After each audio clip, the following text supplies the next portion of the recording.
She spent $10 million trying to sleep.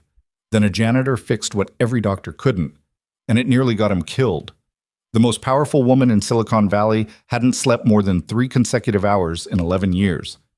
Ava Kensington ran a $6 billion empire from behind eyes that never fully closed, and she paid small fortunes to keep that secret buried. But secrets have a way of finding the one person you never expected to tell them to. And on a Tuesday night in March, that person was a maintenance supervisor mopping a hallway at 11:30 who stopped what he was doing and simply asked her if she was okay. She wasn't. And that one honest question set off a chain of events that would shake an entire industry, put an innocent man behind bars, and force the most controlled woman in the country to finally lose control of everything, including her heart. If this story already has you hooked, hit that like button right now and drop a comment telling me what city you're watching from. I want to see exactly how far this story travels. Now stay with me, because this is only the beginning. The rehabilitation center sat at the edge of Maplewood Hills like something that couldn't decide what it wanted to be. Too clean to feel like a hospital, too clinical to feel like a home.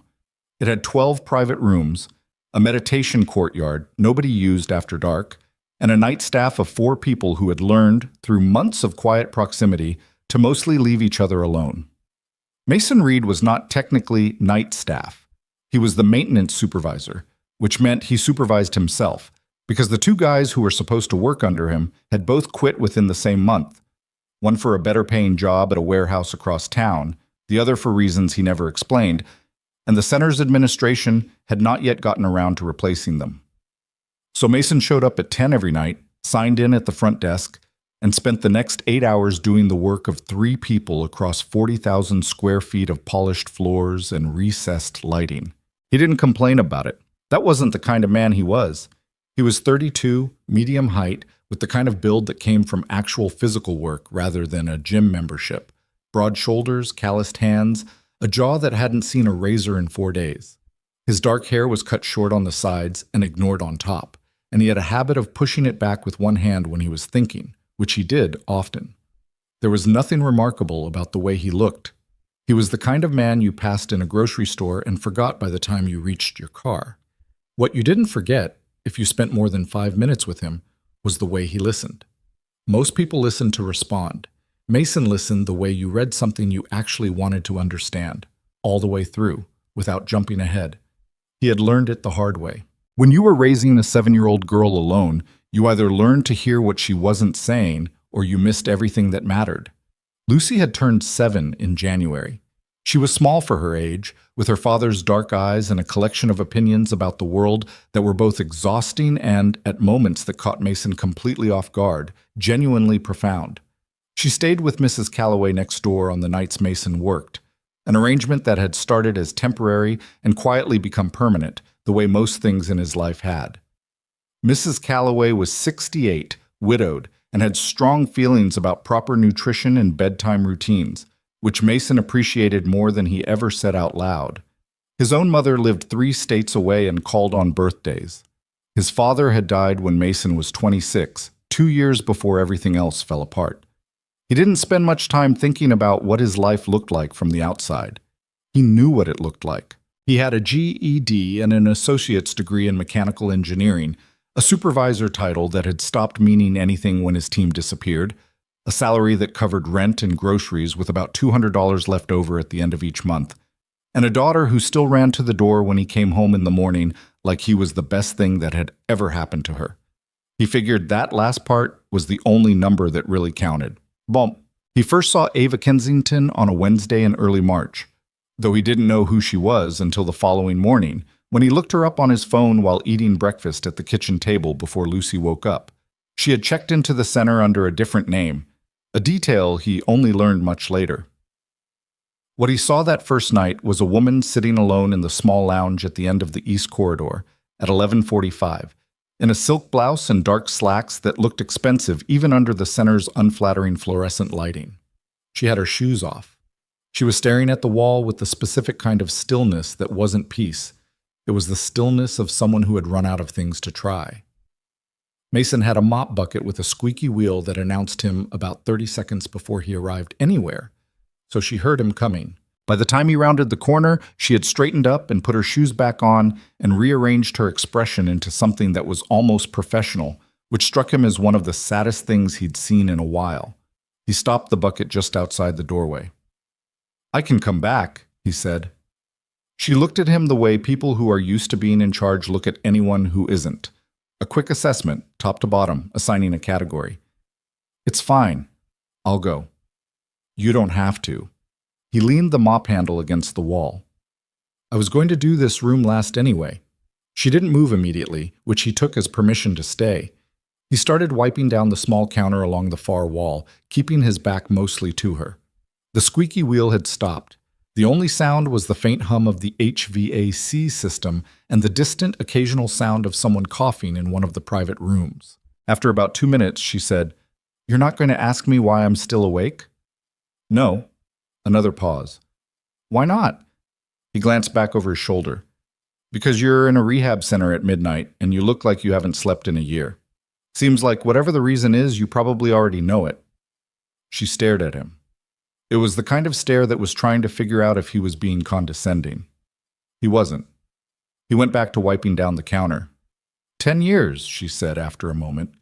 He didn't ask her to clarify. He just kept working. "I've seen 9 different sleep specialists," she said. She sounded like she was reciting a list she was tired of. 3 psychiatrists, 2 neurologists. I've tried every medication they make. I've tried not medicating at all. I've tried the retreats and the breathing programs and the whole architecture of sleep hygiene, every protocol, every app, every device they sell to people like me." She stopped. "Nothing works for more than a few nights." Mason wrung out the mop and moved it across the section of floor near the window. "What happens when you try to sleep?" "My brain won't stop." "Stop what?" She seemed caught off guard by the question, like she'd expected him to nod sympathetically and move on. "Processing, calculating, running the same scenarios over and over, looking for the variable I missed." "What scenarios?" The pause was longer this time. He didn't look at her. He kept the mop moving in slow, even strokes. "Things that already happened," she said finally. "Things I can't change." Mason nodded slowly. He finished the section of floor and moved the bucket back toward the door. "My daughter does something like that," he said. "She's 7. She used to wake up in the middle of the night and come find me because she'd been lying there going through all the bad things that could happen. House fire, car crash, me not coming home." He paused. "I used to try to talk her out of it. Tell her the odds were low, tell her she was safe. Didn't work at all." "What worked?" He picked up the mop handle. Sitting with her, not trying to fix it, just being there while she felt whatever she was feeling until it got tired and went away on its own. The woman in the silk blouse looked at him for a long moment. Something shifted in her face, not softening exactly, more like something that had been held very tightly for a very long time, releasing the smallest possible amount of pressure. "That's it?" she said. "That's your advice?" "I wasn't giving advice." He moved the bucket into the hallway. "I was just answering your question." He was gone before she could respond. He looked her up the next morning because the name on the lounge sign-in sheet, which residents were required to fill out when they used common areas after 10, said A. Kensington, and something about the way she carried herself made him curious. He typed it into his phone browser while his coffee brewed, and the search results loaded fast. Ava Kensington, CEO, Kensington Digital Systems, Forbes 40 under 40, 3 consecutive years, net worth estimated at... He put his phone down and poured his coffee. He wasn't intimidated, exactly. He just recalibrated. He understood better now why she'd looked at him the way she had, and he understood why she'd been so careful with what she said. He decided it didn't change anything. She was a person in a place designed to help people, and she wasn't sleeping, and she had talked to him for about 4 minutes at midnight and seemed, fractionally, like it had mattered. That was the whole of it. He went to pick up Lucy from Mrs. Calloway's and made scrambled eggs and didn't think about it again until he got to work that night and found the East Corridor lounge empty and realized, without wanting to, that he'd half expected her to be there. She was there the following Tuesday. Same chair. Different outfit. Dark green this time, still expensive, still somehow professional at midnight. She had a laptop open on the table next to her but wasn't looking at it. When she heard the bucket coming, she didn't straighten up or reach for her shoes this time. She just looked toward the doorway and waited. "You again?" she said. "Every night," he said. He parked the bucket outside and came in without it, because the floor in here was fine and he could clean it later. He got a pair of latex gloves from the cart and started checking the window latch, which had been sticking. "I looked you up," she said. "What'd you find?" "A maintenance supervisor at a mid-tier rehabilitation center in New Hampshire who used to work for Callaway Engineering in Boston." She paused. "You had your PE license, structural work on 3 public infrastructure projects, one of which won a regional award." Mason worked the latch back and forth, found the catch point, made a note in his head to bring a screwdriver tomorrow. "Sounds about right." "You left 6 years ago." She said it carefully, like she was asking a question without wanting to look like she was asking a question. "I did." "Why?" He looked at her over his shoulder. She met his eyes without flinching. He appreciated that about her, he realized. She asked directly. No circling. "My wife left," he said. "I had a 2-year-old. The engineering job was 60 hours a week minimum and travel twice a month." "You do the math." Ava was quiet for a moment. "You gave it up voluntarily?" "It wasn't a hard call. Most people would have found another solution. Daycare, a nanny, someone to—" "Lucy didn't need another solution," he said, not unkindly. "She needed her dad." Ava looked at him for a long time. He went back to the window latch. "I don't understand that," she said. Not dismissively. She sounded like she was genuinely trying to figure it out, and couldn't. "What part?" "Choosing something smaller. Voluntarily making yourself smaller."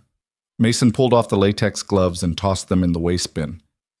"I didn't get smaller, I just moved." He picked up his clipboard from the cart outside. "You sleep last night?" The shift in subject seemed to catch her off balance. 2 hours. "That's more than you told me about before." Something crossed her face that might have been the beginning of a smile if it had gotten a little further. "It is." She stayed for 3 weeks. That was longer than her original booking, which had been 10 days.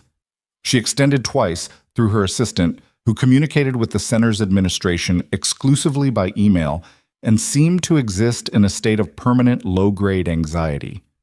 Mason knew this because the assistant, a young man named Derek, had called the front desk twice in the first week to make sure Ms. Kensington's room was receiving fresh towels daily, which was not a service the center technically offered, and which the night receptionist had relayed to Mason with the flat effect of someone who had stopped being surprised by things. Mason had quietly made sure the towels happened. He wasn't doing it for her exactly. He was doing it because it was a reasonable thing that a person needed, and it cost him nothing to provide. He told himself that, and believed it, mostly. Their conversations in the East Corridor Lounge became a recurring thing, not every night, but often enough that he started to understand her rhythms. She slept worst on Sundays and Mondays. She was sharpest and most difficult between 10 and midnight. After midnight, something in her eased a little, the way a fist unclenches when it's been clenched too long and simply can't hold the position anymore. She told him things in those late-night hours that he suspected she hadn't told her therapists. Not because the therapists weren't competent, but because competence wasn't what she needed.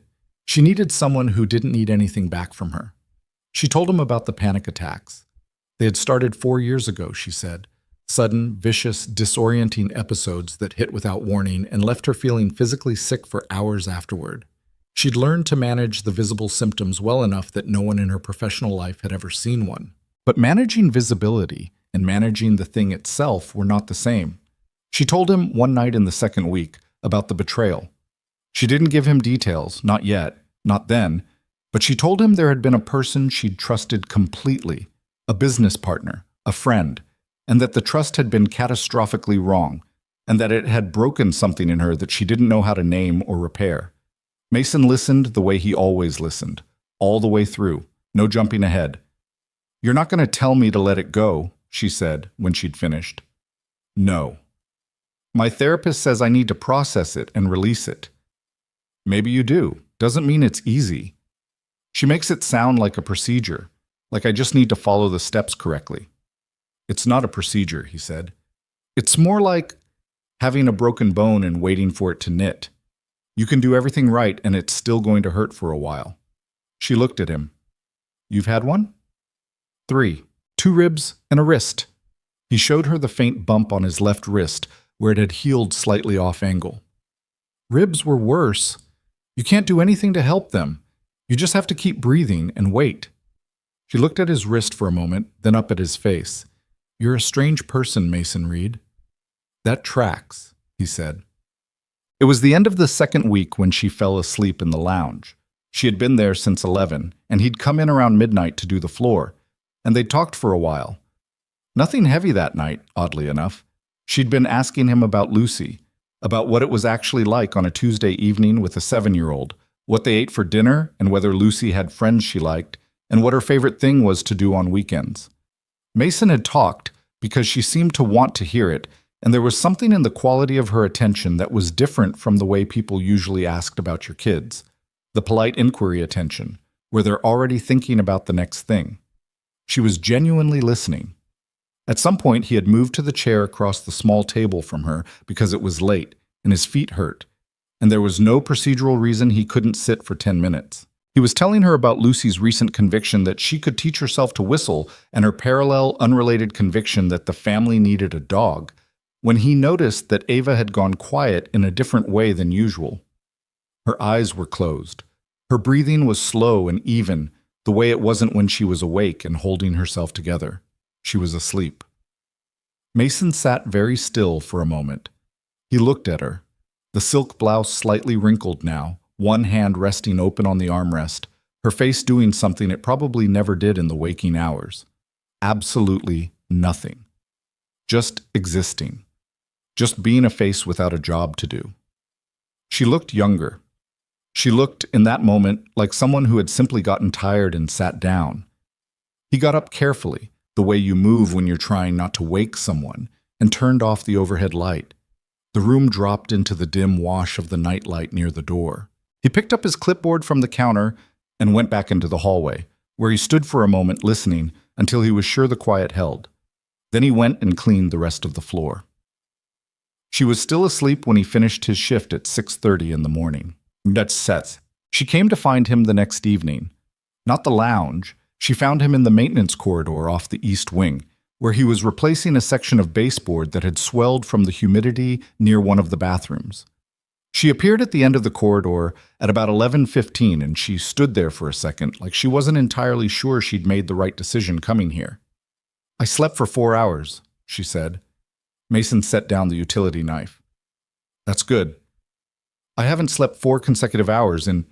She stopped. It's been years. He waited.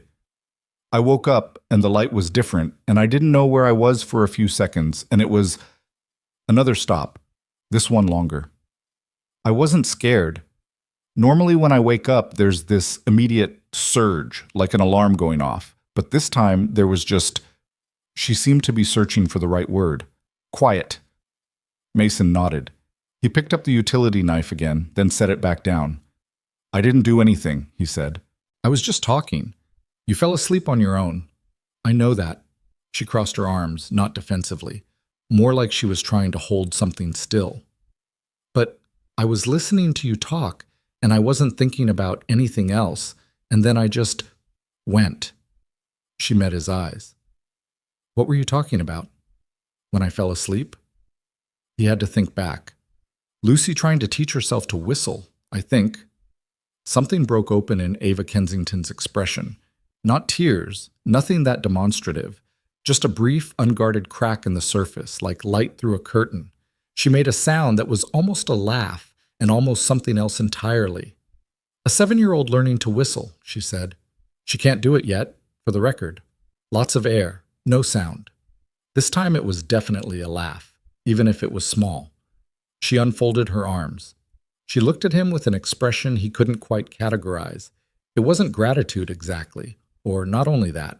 It was the expression of someone who has been carrying something alone for a very long time and has, without planning to, set it down for a moment and discovered that their hands don't know what to do when they're empty. I don't know what to do with you, she said. You don't have to do anything with me, Mason said. I'm the guy who mops the floor. You're the guy who mops the floor and somehow accidentally cured a decade of insomnia. For one night. For one night, she agreed. But she extended her stay a third time, which was the maximum the center allowed. By the end of the third week, Mason knew the following things about Ava Kensington. She drank her coffee black and hated it that way, but had decided years ago that adding anything to it was a form of weakness, which she had privately acknowledged was insane, but couldn't seem to stop. She had grown up in a two-bedroom house in Cincinnati with a mother who cleaned offices and a father who drove a bus, and two younger brothers who both thought she was slightly terrifying and called her every Sunday out of a complicated mixture of affection and awe. She had built her company from a $40,000 loan and a shared co-working desk at 23 years old, and she had not, in any of the years since, allowed herself to be ordinary with another person. She was trying now in the small hours of the morning in a rehabilitation center in New Hampshire with a maintenance supervisor who charged nothing for his time and wanted nothing from her portfolio. You're the first person I've talked to in years who doesn't want something, she said, one night toward the end. I want you to let me finish this floor before 6 a.m. You know what I mean. He did know. People wanting things from you isn't necessarily bad, he said. Depends what they want. Everyone wants something they can use. She said it without bitterness, just fact. Access, investment, an introduction, a quote for their press release. At minimum, they want the story of knowing me. They want to be able to say they have a relationship with Ava Kensington. That sounds exhausting. You have no idea. He leaned on the mop handle and looked at her. What does an actual relationship with you look like then, if you could design it? She was quiet for a while, longer than usual. I don't think I know anymore, she said finally. I think I used to know. A long time ago before... She stopped again. He noticed she always stopped at the same place, the same door she didn't open all the way. I think I've been running the company so long that I forgot there's supposed to be something else. There is, Mason said. How do you know? He thought about Lucy asleep in Mrs. Calloway's spare room with her stuffed rabbit and her strong opinions about dog breeds and her complete unwavering certainty that her father would always come home in the morning. Because I've got something else, he said, and it's the only part that actually keeps the lights on. The last night before she checked out, Ava found him in the courtyard. He was replacing a loose stone in the path. It was outside his strict job description, but it was the kind of loose stone that could catch someone's foot wrong at night, and that bothered him. She sat on the bench near the small fountain that nobody used and watched him work. I'd like you to meet my daughter, he said after a while. He hadn't planned to say it. It came out of the same place where all the things he actually meant came from, not his head. It's not a... He stopped, aware he was fumbling it. Lucy talks a lot, and she'll have questions, and you don't have to answer any of them, but she'd... He stopped again. She'd like you, I think. Ava looked at him for a moment. What makes you think that? She likes people who are real. He set the stone back in place and pressed it down with his palm to check the fit. Even when being real isn't easy, maybe especially then. The fountain made its small sound. Somewhere over the tree line, the sky was beginning its gradual shift from black to the deep gray that meant it was almost 5. Okay, Ava said. He looked up. Okay, she said again. I'd like to meet her. He nodded. He pressed the stone one more time. It was solid. He stood up and brushed the dirt from his knees and didn't say anything else, because it was enough. It was exactly enough. And he had learned a long time ago that some things didn't need more words than they already had. He drove home in the pale early light, the windows down, the radio off. He pulled into the driveway and sat in the car for a minute, the way he sometimes did when he needed to transition from who he was at work to who he was at home, as if there was a door between the two and he had to make sure it was properly open. Mrs. Calloway's kitchen light was already on. Lucy would be up soon, talking about the dog she didn't have and whistling the air she couldn't shape into sound. Mason got out of the car and walked to the front door and went inside. He put on the coffee. He got out 2 mugs, one for himself, one for when Lucy appeared, which would be soon, because she had some instinct for when he was home that he'd never been able to explain. He stood at the kitchen counter in the morning light, and for the first time in a long time, he was aware of the particular quiet of the house, not as emptiness, but as space, as something that had room in it. He was still standing there when the small feet on the stairs started. "Dad?" Lucy appeared in the kitchen doorway in her pajamas with the small rabbits on them, hair chaotic, the stuffed rabbit dangling from one hand. She squinted at him in the light. "You're home." "Every morning," he said. She crossed the kitchen and leaned against his side, and he put his arm around her without thinking about it, the way you breathe, but automatically, because it's just what you do. "I'm hungry," she said. "I know. Can we have the eggs with the cheese?" "We can have the eggs with the cheese." She went to get the grater, and he got the eggs out of the refrigerator, and the morning came in through the kitchen window the way it always did. Unremarkable, persistent, clean. He cracked the first egg against the bowl's edge and listened to Lucy explain, without pause, her revised strategy for the whistling issue. And something in his chest was different than it had been yesterday. Not bigger, not louder, just less afraid. He didn't know what that meant yet. He was 32 years old with calloused hands and a squeaky mop bucket and a daughter who couldn't whistle and a life that looked from the outside like not very much at all. But the stone was set solid in the path, and the morning was coming through the window, and that, for now, was enough.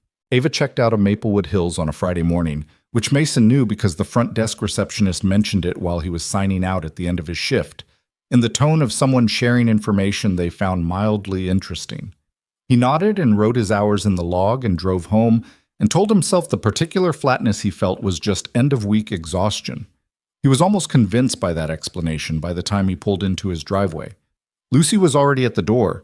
Mrs. Calloway had brought her home early because of a dentist appointment that had gone better than expected, which Lucy described in full clinical detail over breakfast, including a fairly accurate impression of the hygienist's face when she saw that Lucy had been flossing correctly.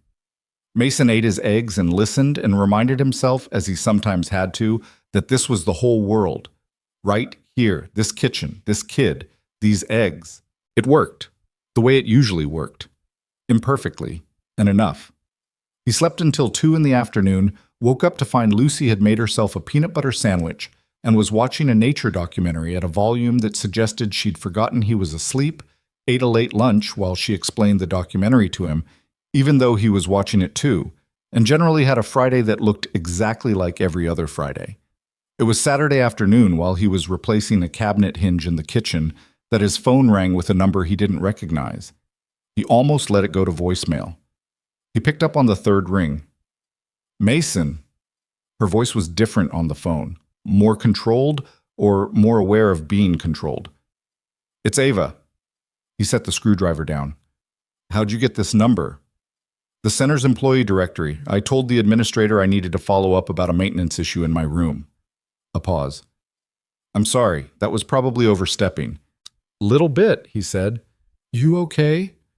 "I slept 6 hours last night." He picked the screwdriver back up. "That's significant." "I know." Another pause, this one different. She was working up to something. "I'd like to take you up on it. Meeting Lucy. If the offer still stands." Mason thought about it for approximately 1 second. "You free tomorrow?" "I'm free whenever I decide to be free." "That sounds like a yes. There's a farmer's market on Clement Street Sunday mornings. Lucy goes every week for the kettle corn." "Kettle corn," Ava said in the tone of someone writing it down. "She takes it very seriously. Don't joke about the kettle corn." This time the pause had something in it. The almost laugh he'd started to recognize. "I wouldn't dream of it."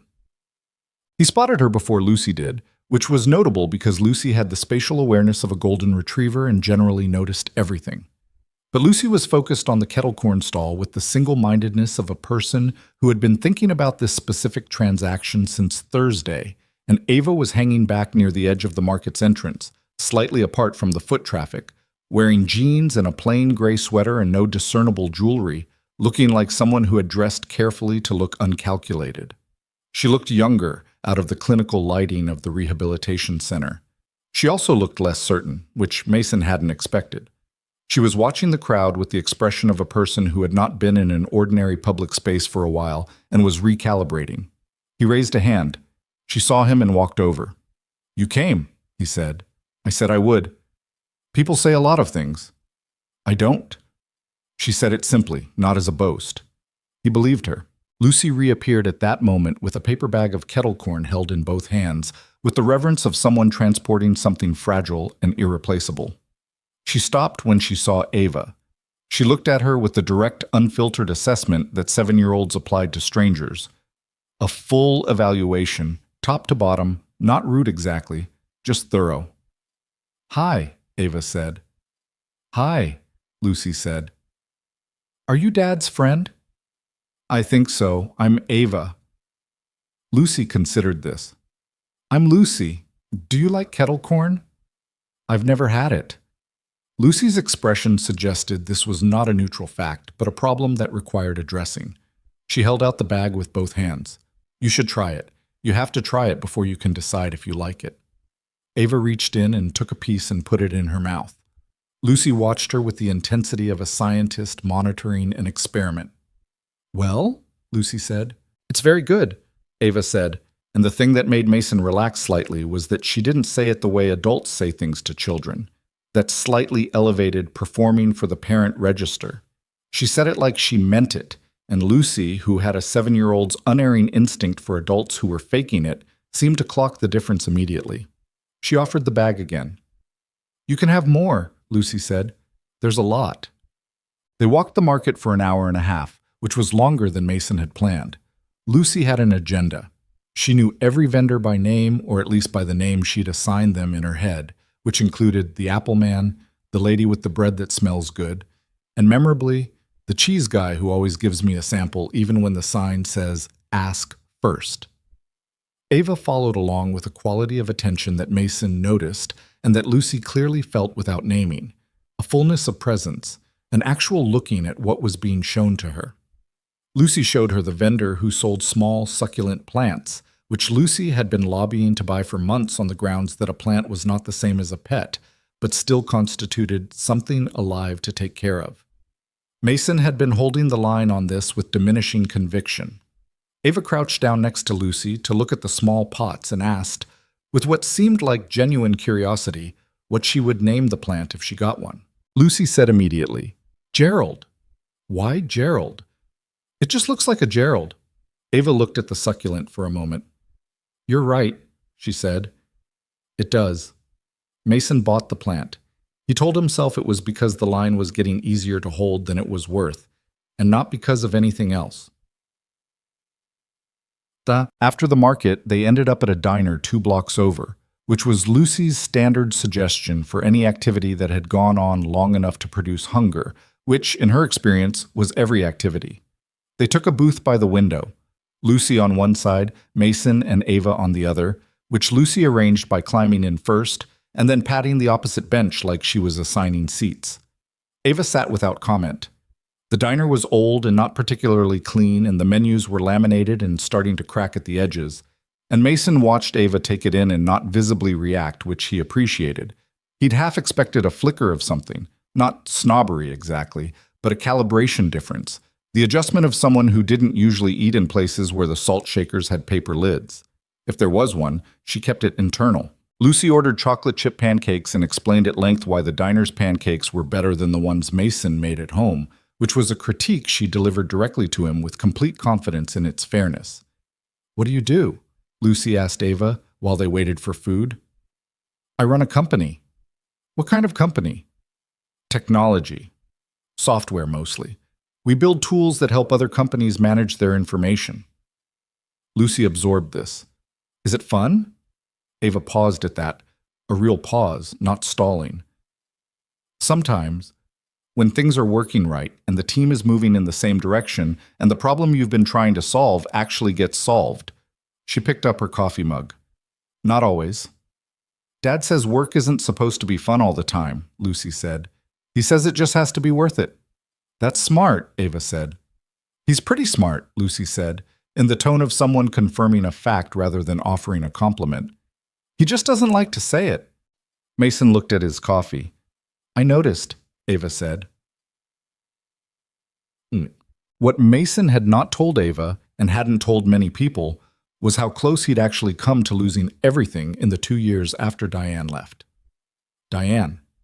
He'd gotten to the point where he could think her name without the accompanying weight. Not without anything, but without the weight. That had taken a while. She'd left on a Thursday in October, which he remembered because it had been Lucy's first Thursday at the new daycare, and he'd been running 15 minutes late picking her up, and his phone had rung while he was pulling out of the parking lot. And it had been Diane's voice, flat and decided and very far away, saying she wasn't coming home. She wasn't cruel about it. That was the thing he'd had trouble explaining to people later, when he'd tried to explain it. The absence of cruelty almost made it harder. She said she loved Lucy, but she wasn't built for this, meaning motherhood, meaning the particular shape the life had taken, meaning, though she didn't say this directly, him. She said she was sorry. She probably was. She'd moved to Portland and was, from what Mason had gathered through the occasional unavoidable social media encounter, doing well. She'd remarried 2 years ago. She sent Lucy a card on her birthday, which Lucy received with a politeness that said more about who Lucy was than anything about the card. Mason had gotten through the first year on about 4 hours of sleep a night, and a stubbornness that his mother called strength, and that he privately recognized as the inability to think far enough ahead to see an alternative. He'd lost the engineering job not immediately but gradually, missed deadlines at first, then absences, then the kind of conversation with HR that ends with the phrase, "We wish you well." He'd picked up work where he could. He'd figured out the budget down to the dollar. He'd learned to cook actual meals rather than whatever came out of a box, because Lucy was 2 and then 3, and there were things you did for a 2-year-old that you did without asking whether you felt up to it. He'd landed the maintenance job at Maplewood Hills 18 months ago, which paid better than it sounded, and had health insurance, which was the whole calculation. He was good at it. He was good at finding what was broken and fixing it quietly, which was, now that he thought about it, a skill he'd had his whole life. He hadn't dated. He'd had exactly 2 dinners with women in the 3 years since Diane left, both arranged by well-meaning coworkers, both pleasant in the way things that lead nowhere are pleasant. He didn't have the bandwidth for it, was the honest answer. Not because Lucy took all the bandwidth, she didn't, not in that way, but because there wasn't enough of him left over at the end of each day to be a person who was interesting to someone new. He was telling Ava this, or the edges of it, 2 weeks after the farmer's market, sitting in his kitchen on a Sunday afternoon while Lucy was at a birthday party 3 houses down. Ava had come over for what she'd called coffee, which had become lunch, which had become the afternoon. She'd brought a bottle of wine that Mason suspected cost more than his grocery bill for the week, and she'd seemed genuinely unbothered by the fact that his kitchen table had a scratch along one side, and his couch had a throw blanket over one arm to cover where the fabric had worn through. "So you just stopped," she said. "Stopped having a life outside of work and Lucy." "I didn't stop," he said. "I just narrowed the frame. That's what stopping looks like from the inside." "Maybe." He turned his coffee mug around in his hands. "But the frame I had was enough. Most of the time." "Most of the time." He looked at her. "Most of the time is a lot better than I was doing before I narrowed it." She was quiet. It was the way she was quiet when she was actually thinking rather than formulating. He'd started to distinguish the two. They felt different in the room. "I did something similar," she said after a while. "Different shape, same move. I made the company the whole frame." She set her wine glass down. "At least you have Lucy inside yours. Mine is," she made a small gesture, "just work." "That's not true, and you know it. Your brothers call every Sunday. Because they're scared of me." "You told me yourself they call. That's not fear. Fear doesn't call." She looked at him sidelong. "When did you start using my own information against me?" "I'm not using it against you. I'm just pointing out that your frame isn't as empty as you're presenting it." "Fine." She picked up her glass again. "It has my brothers in it, and now apparently a 7-year-old who named a succulent Gerald." She takes him very seriously. "I know. She texted me a photo of him this morning." But Mason had not known that Lucy had texted her. He kept his expression level, but something in his chest did a small, involuntary thing. "She got your number?" he said. She asked me for it at the diner. I assumed you knew. I didn't. Ava watched him. Is that a problem? He thought about it honestly. No, he said. It's just, Lucy doesn't usually do that. She doesn't usually decide about people that fast. She decided in about 4 minutes, Ava said, before the kettle corn was gone. That's what I mean. The afternoon sun came through the kitchen window and sat on the table between them, and there was a silence that wasn't uncomfortable, and Mason thought, not for the first time since Maplewood Hills, that this woman was one of the strangest and most specific people he had ever met, meaning she was entirely herself, without the smoothing effect that most adults developed over time, the learned social rounding that filed down the edges. Ava Kensington had edges. She probably always had. He found, sitting across from her at his scratched kitchen table on a Sunday afternoon, that he was glad about that.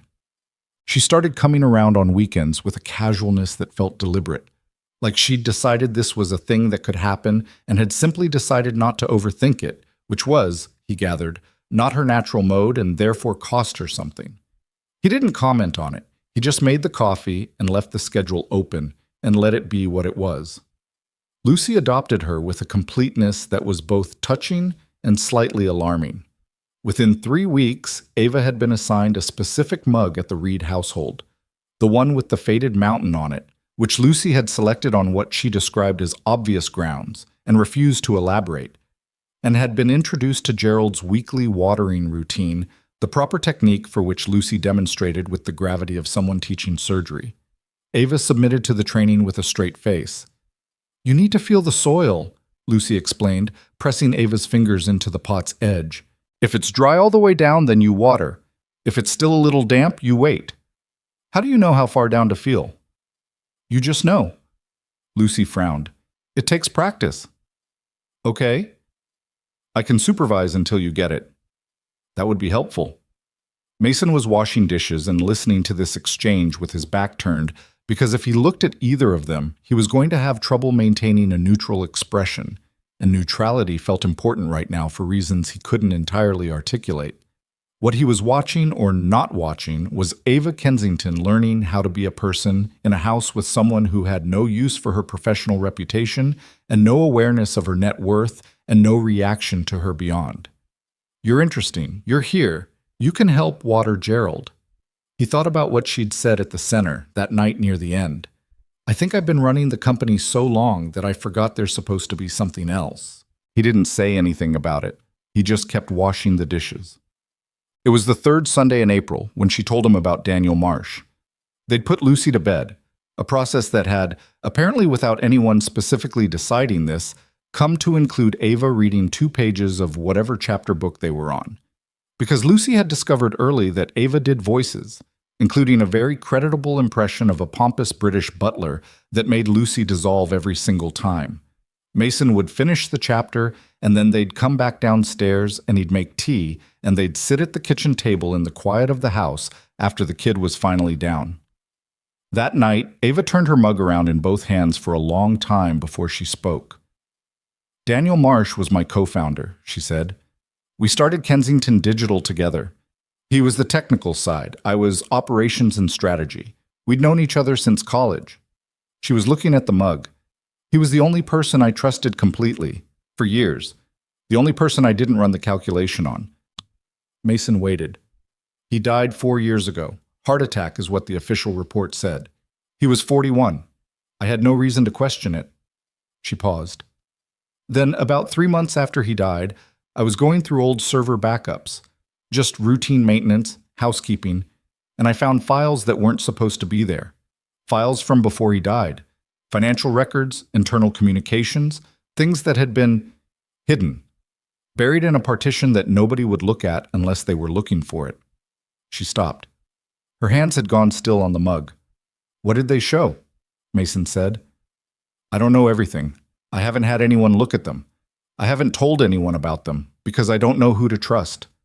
She finally looked up at him. What I could read myself, without any forensic analysis, was enough to understand that Daniel knew something was wrong inside the company. He was documenting it. Whatever he found, whatever he was building a case for, he never got to use it. The kitchen was very quiet. Outside, a car passed on the street, its headlights sweeping briefly across the ceiling. "You think it wasn't a heart attack," Mason said. "I don't know what I think." But her voice said she did. She'd had 4 years to think about it, and she knew exactly what she thought. What she didn't have was proof, and Ava Kensington wasn't built to make accusations she couldn't back up. "Who knew about the files besides you?" "No one. I moved them. They're on an encrypted drive that doesn't exist in any company inventory." "Have you looked at them recently?" "Every few months." She set the mug down. "Mason, I have 600 employees. I have a board of directors I've worked with for years. I have investors and partners and people whose careers are tied to mine. And I have no idea which of them—" She stopped. "I've been building a company on a foundation that might have a body in it, and I've been smiling at the people who put it there." He looked at her. The careful composure she wore like a second skin had slipped just enough that he could see what was underneath. Not the panic attack she'd described, not the acute physical breakdown, but something quieter and more relentless. The specific exhaustion of knowing something terrible and carrying it alone and not knowing which direction to walk. "That's why you can't sleep," he said. Not a question. She looked at him for a moment, then away. "The insomnia started before I found the files," she said. "The betrayal I told you about at the center. That was Daniel. Finding out the man I trusted most had been hiding something from me, even if I don't fully understand what or why yet. That broke something." She pressed her fingers to the table. "The files just—" She exhaled. "They added weight to a break that was already there." Mason was quiet for a while. He turned his own mug in his hands. "I'm not a lawyer," he said. "I'm not a private investigator. I'm not anything with a relevant credential." "I know. So why are you telling me?"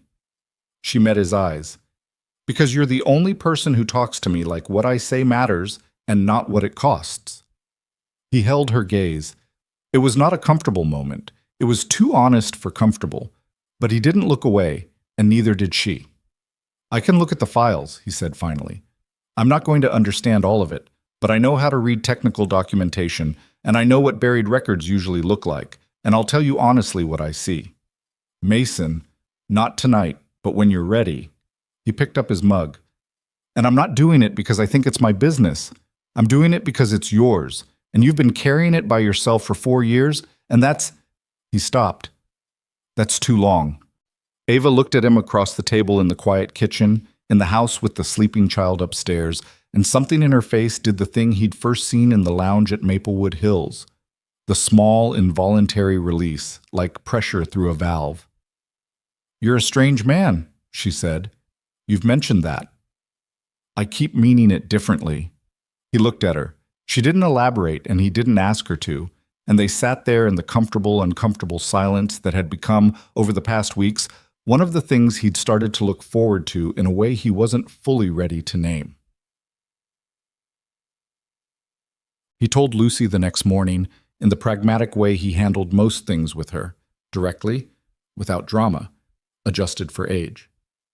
"Ava's dealing with something hard at work," he said, over the eggs with cheese. "She might need some help figuring it out." Lucy was spearing a piece of egg with her fork. "Is she going to be okay?" "I think so. She's tough." "She did the soil thing right yesterday," Lucy said, as if this were relevant data. "First try."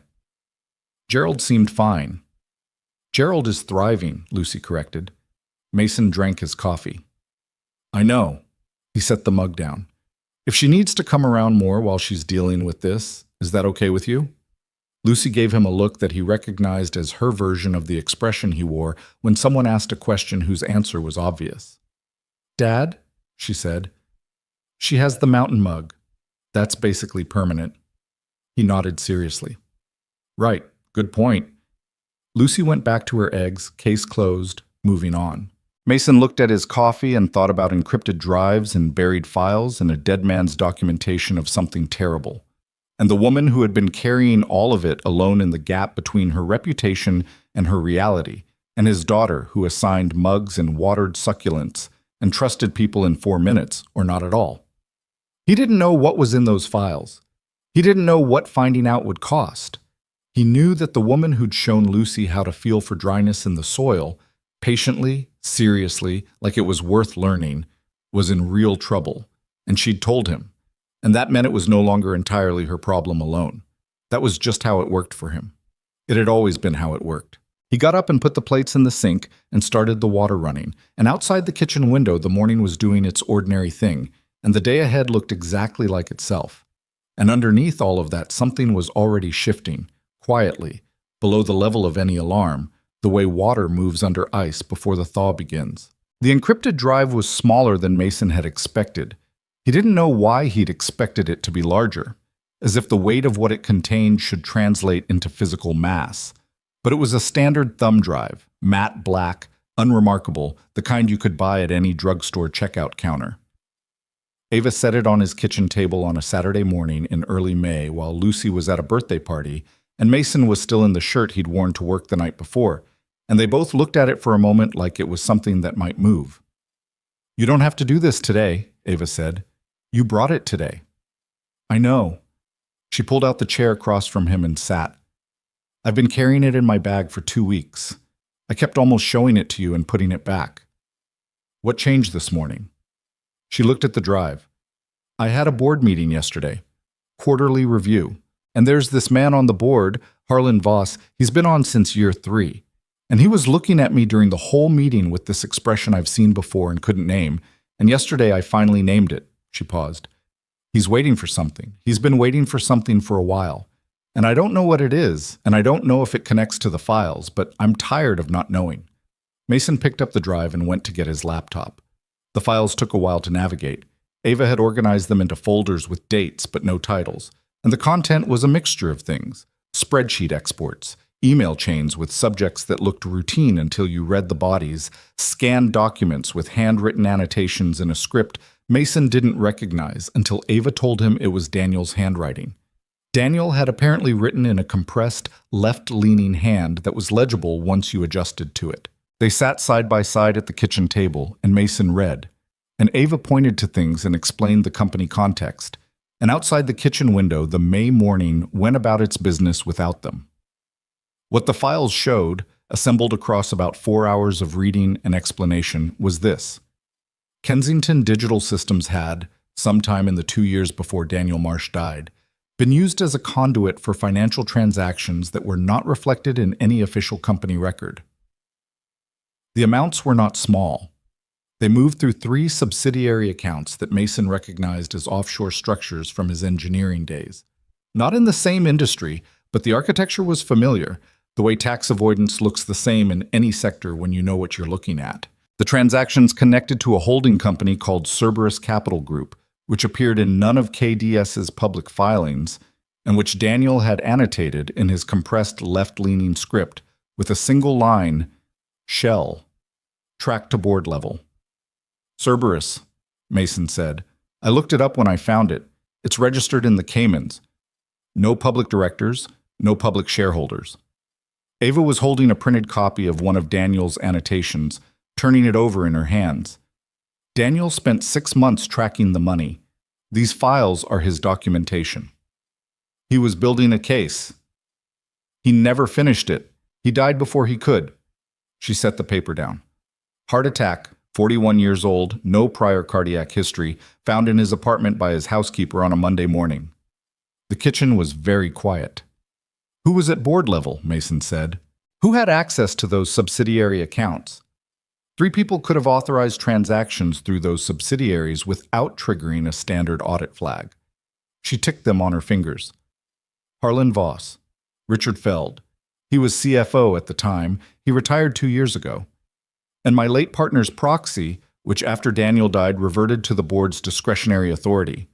She stopped. Meaning Voss again. Mason sat back. He looked at the ceiling for a moment, then back at the screen. You said Daniel annotated these files over 6 months. That means he knew who he was looking at. Yes. And then he died. Yes. And you've had these files for 4 years and nobody knows. She looked at him. Until now. He understood what she wasn't saying, that telling him was the first move she'd made in 4 years, after 4 years of sitting on this alone. and that the weight of that was considerable and had now, in some fraction, transferred. Ava, he kept his voice level. If Voss is connected to whatever Daniel found, and if Daniel was removed because he got too close, then these files are not just a corporate governance problem. I know what they are. So why haven't you taken them to a lawyer? Because I don't know which lawyers. She said it without drama. KDS's legal team reports to the board. Outside counsel has relationships with board members going back 15 years. The moment I show these to anyone in that circle, I lose control of what happens next. She pressed her fingers flat on the table. And Voss has enough board influence that if he moves against me first, if he gets wind that I've found this before I can act on it, he can call a vote. He's been cultivating the votes for months. I've watched him do it, and I couldn't understand why, until yesterday. He's positioning to remove you. If he thinks I'm a threat, yes, and if he knows I have this... She gestured at the laptop. He won't wait. Mason closed the laptop. He needed a minute where the words on the screen weren't in front of him. You need someone who can analyze this independently, he said. Someone outside the company, outside your usual legal network. A forensic accountant, someone who can build the documentary case properly, the kind of case you walk into a federal office with. Federal, she exhaled. Yes, I've been thinking SEC. Possibly DOJ, if the fraud is extensive enough. Is it extensive enough? The transactions I can trace amount to about $40 million over 2 years, she said it flatly. There are likely more I can't trace. $40 million. Mason held that number in his head for a moment and felt the scale of it. Not the money itself, but what it meant about the people involved, about how long this had been running, about how many people had looked the other way or actively helped. He thought about Daniel Marsh writing annotations in his compressed left-leaning script, tracking numbers in the dark, and not making it to the Monday morning where he'd planned to tell someone. Okay, Mason said. Okay, what? Okay, we find the right forensic analyst. Not through your network, through mine. He saw her expression. I know people from the engineering world, infrastructure contracts. You run into forensic audit people regularly. I can reach out quietly, without it going anywhere near KDS. Mason, you'd be stepping into something that I know what I'd be stepping into. He met her eyes. I'm not a child, and I'm not doing it without understanding what it is. I'm saying I can make the connection, and you take it from there. She looked at him for a long moment. You don't have anything to gain from this, she said, and quite a lot to lose. So did Daniel Marsh, he said, and he tried anyway. Something shifted in her face.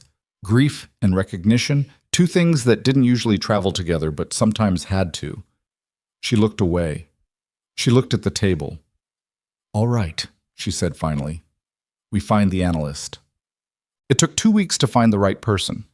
Mason went through 3 names from old colleagues before landing on a 4th, a woman named Claire Sato, who had done forensic work on a highway contract dispute 6 years ago, and whom Mason had spoken to exactly once in a conference room in Boston, and remembered as someone who asked questions that cut to the thing directly without stopping to admire how smart they sounded.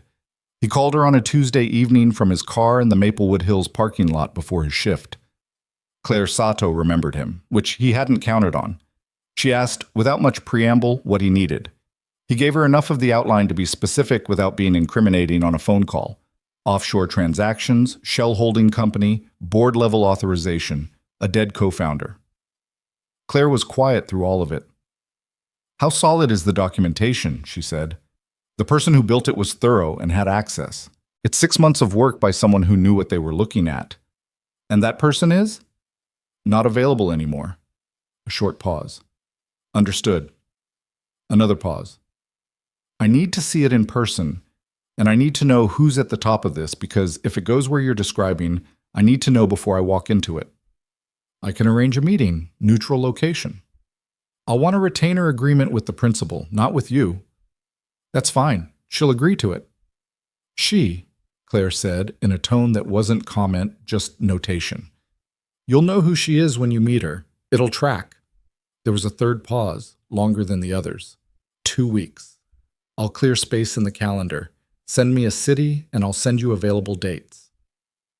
Mason hung up and sat in his car for a minute before going inside. The parking lot was quiet. The center's exterior lights reflected in small orange circles on the damp pavement. He thought about what he'd just set in motion and felt the size of it. Not fear exactly, but a kind of high-alert clarity, the sharpened attention of someone who has just committed to walking across a surface they're not entirely sure will hold. He went inside and mopped the floors, and at 2 a.m. sat in the East Corridor lounge. His lounge, he'd started thinking of it as, without meaning to, and texted Ava, "Found the analyst. She'll meet with you. 2 weeks." The reply came 4 minutes later, which meant she was awake, which these days happened less often than it used to. "Thank you." He put his phone back in his pocket and went back to work. The meeting with Claire Sato happened on a Thursday, in a hotel conference room in Providence that Ava booked under a corporate name that had no connection to KDS. Mason drove Ava there, which she'd asked him to do with a directness that suggested she'd thought about asking and decided not to overthink it. He waited in the hotel lobby with bad coffee and his phone while the two of them were in the room for 2.5 hours. When Ava came out, she looked the way she looked after board meetings, stripped of the extra layer, whatever she used to keep the surface smooth during high-pressure situations.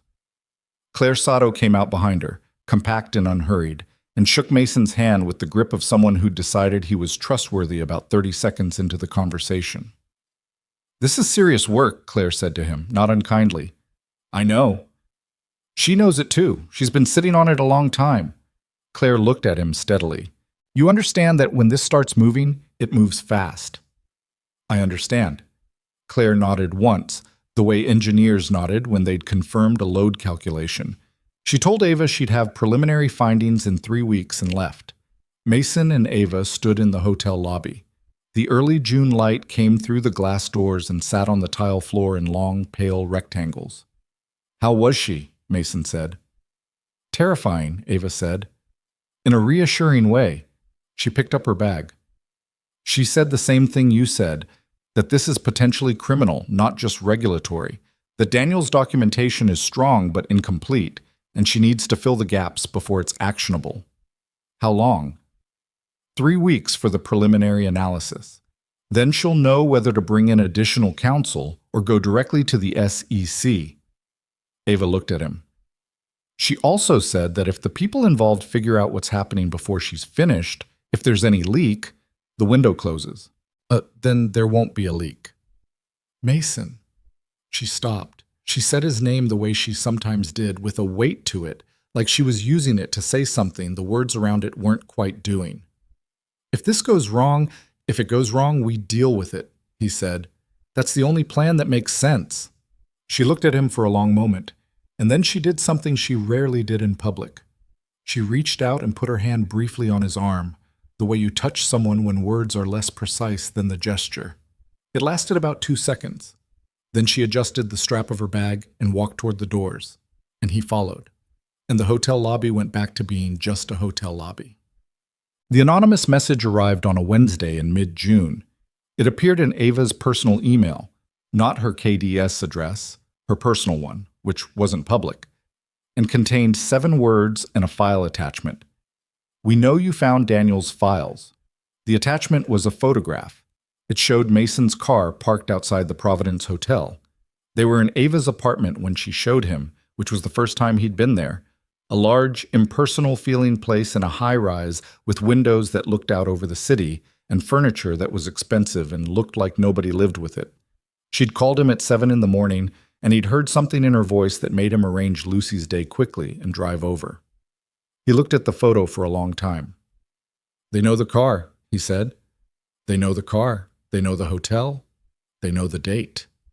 She was standing by the window, arms crossed, not looking at the view. "They either have someone watching me or they're monitoring my communications.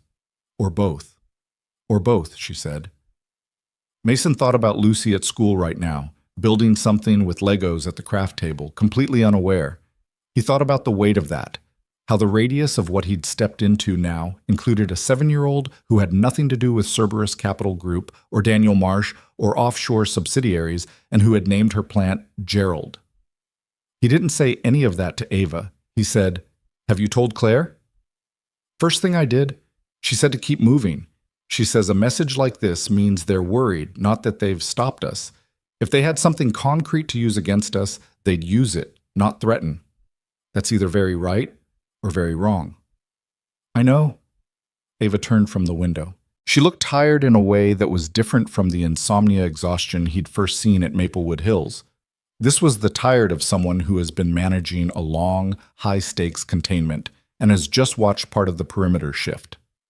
Mason, I need you to understand that this is Ava. I'm serious. You have Lucy to... I have Lucy, he said, and I'm here.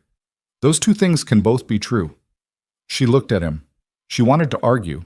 He could see it, but she also knew him well enough by now to know the argument wouldn't land. He was the man who had set the loose stone in the path because it might catch someone's foot. He didn't calculate whether it was his stone to set. All right, she said. But the message changed the temperature of things. The weeks that followed had a different quality. A tightness at the edges, the sense of something being monitored, of spaces being less private than they'd been. Mason started noticing things. A car that had been parked outside his building on 2 non-consecutive evenings. A call to his personal cell from an unknown number that disconnected immediately when he answered. Small things. The kind of things you could explain away individually and couldn't explain away collectively. He didn't tell Ava about the car or the phone call. He told himself it was because he didn't have enough to constitute evidence. He knew, if he was honest, that it was partly because she was already carrying enough. He did tell Lucy's school to require his explicit authorization for any early pickup, which he explained to Lucy as a new school policy about parent sign-outs. And Lucy accepted this with the equanimity of someone who had more interesting things to think about, like whether Gerald was ready to be repotted. Harlan Voss appeared in person on a Thursday in late June. Mason was at a gas station 2 miles from his apartment, filling up his car at 7:15 in the morning after his shift, when a black sedan pulled in and parked. Not at a pump, and a man got out and walked toward him with the unhurried confidence of someone who is very certain of his authority in any given room. He was around 60, solid, silver-haired, with the groomed, maintained look of someone who had spent decades in environments where appearance was part of the currency. Mason recognized him from the KDS website. He'd looked up every board member's photo after Ava named Voss. He kept his expression neutral and kept his hand on the gas pump handle. "Mr. Reed," Voss said, stopping a comfortable conversation distance away. Not aggressive, just present.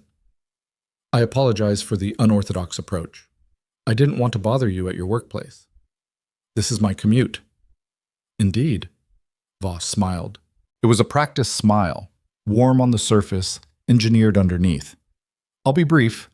I'm aware that you've developed a friendship with Ava Kensington. She's a remarkable woman. I've known her for years." He paused. "I'm also aware that she's been dealing with some significant personal challenges recently. Mental health challenges, among other things." Mason looked at him.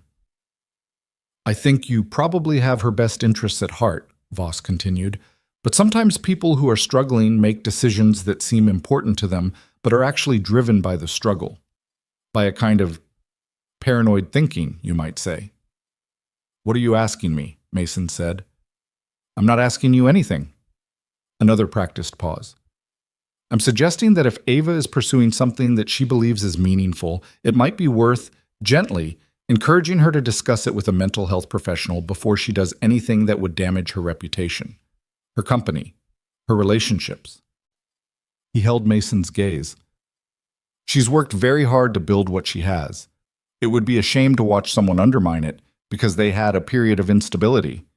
Mason pulled the pump handle and replaced the cap. He turned and looked at Voss directly. "I appreciate you coming to me," he said in a tone that meant the opposite.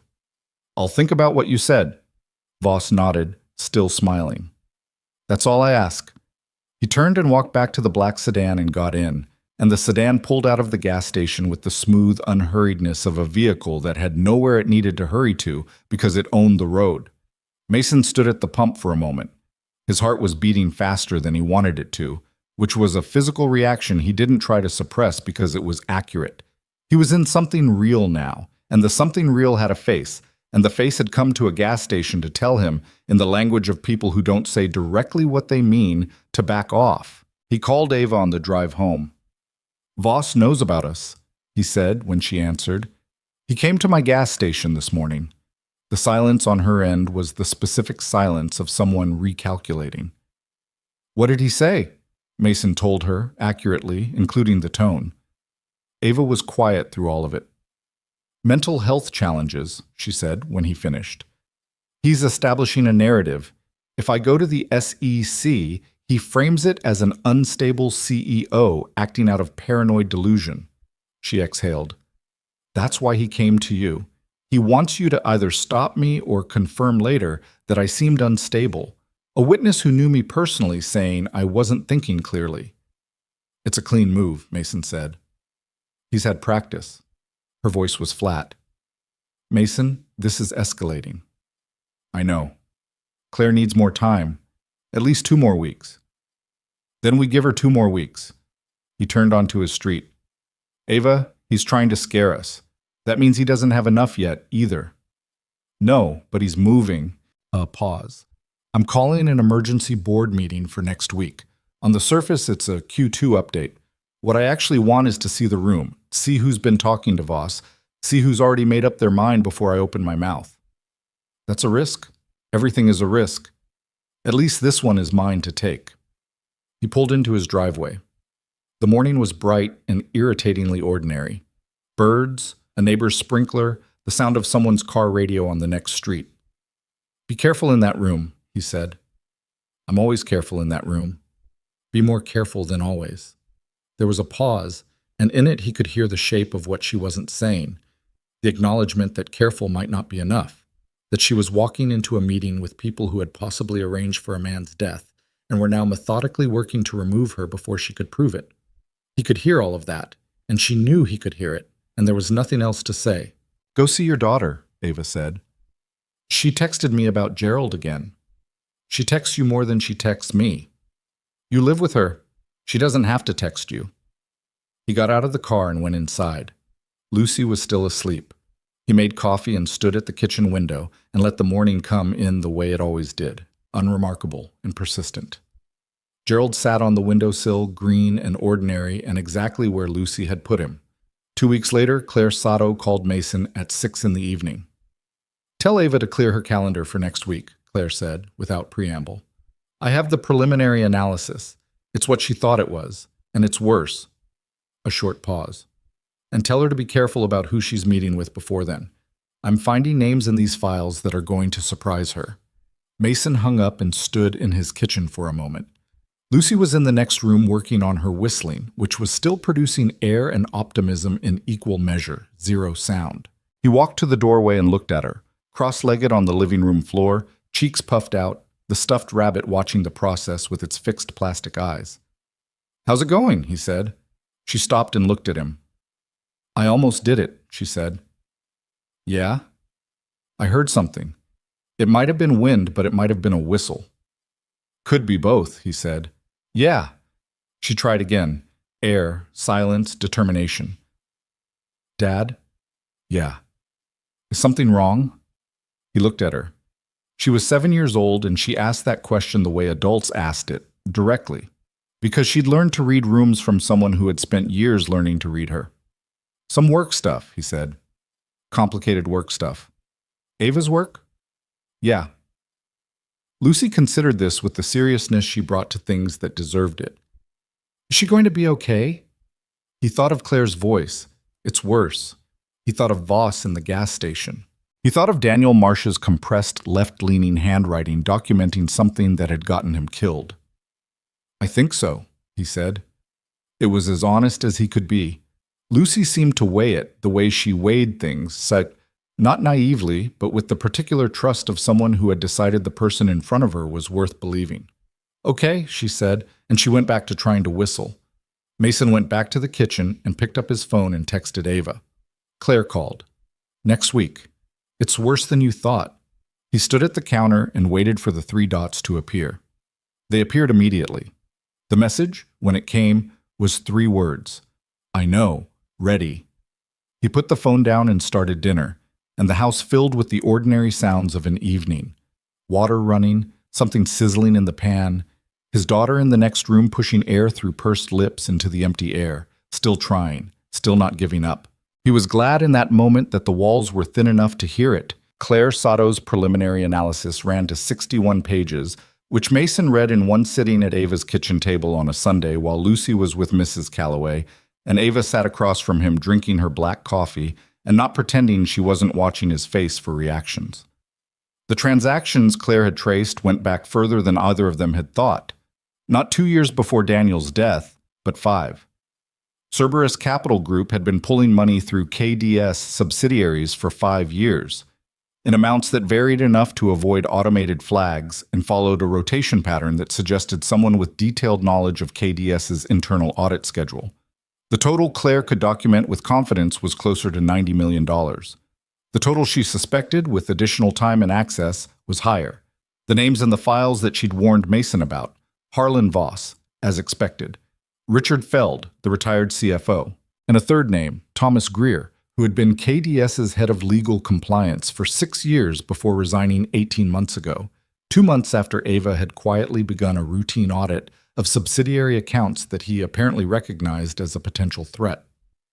Greer's resignation had been amicable. He'd been given a severance package and a warm letter of recommendation and had gone on to take a senior position at a law firm with, Claire noted with characteristic dryness, several clients who were also Cerberus Capital investors. "Greer," Ava said when Mason got to that section. "You didn't suspect him." "I liked him." She said it with the flatness of someone setting aside the feeling and looking at the fact underneath it. "He was good at his job. I thought he was straight." She set her mug down. "He handled all our compliance reviews personally for 6 years, which means he was the review. He knew every gap, every flag threshold, every schedule." She was quiet for a moment. "That's how the rotation pattern worked. He designed it." Mason turned to the section on Daniel Marsh. Claire had included a supplementary note, 3 pages, flagged with a paperclip, that addressed the circumstances of his death directly. She had pulled the original medical examiner's report, which she'd obtained through a contact Mason didn't ask about, and cross-referenced it with the timeline of Daniel's documentation. The medical examiner had ruled cardiac arrest, natural causes, no contributing external factors. Claire's note simply observed that Daniel had been in excellent health by all available prior records, that he'd had a physical 8 weeks before his death with unremarkable results, and that the specific evening he died fell 48 hours after what appeared, based on his file dates, to be the point at which his documentation was essentially complete. She did not draw a conclusion in writing. She didn't need to. "He was done," Mason said. "He had everything, and 48 hours later he was dead." Ava didn't answer. She was looking at her hands, both of them flat on the table, and Mason recognized the expression. The controlled stillness that meant something had hit hard, and she was deciding whether to let it show. "He was my friend," she said, finally. "Before he was my business partner, he was my friend. We met in a computer science lecture freshman year, and he was the only person who talked to me like I was already competent instead of like I had to prove it." She stopped. "I've spent 4 years telling myself I didn't know what happened to him. I think I've known for a while." "It's not the same as knowing," Mason said. "It's different when it's on paper." "Is it easier?" "No, but it's actionable." She looked at him across the table.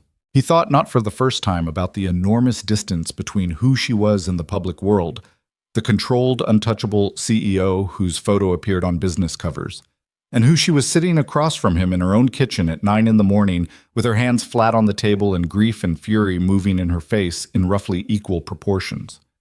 "Claire wants to meet again before we go to the SEC, Mason said.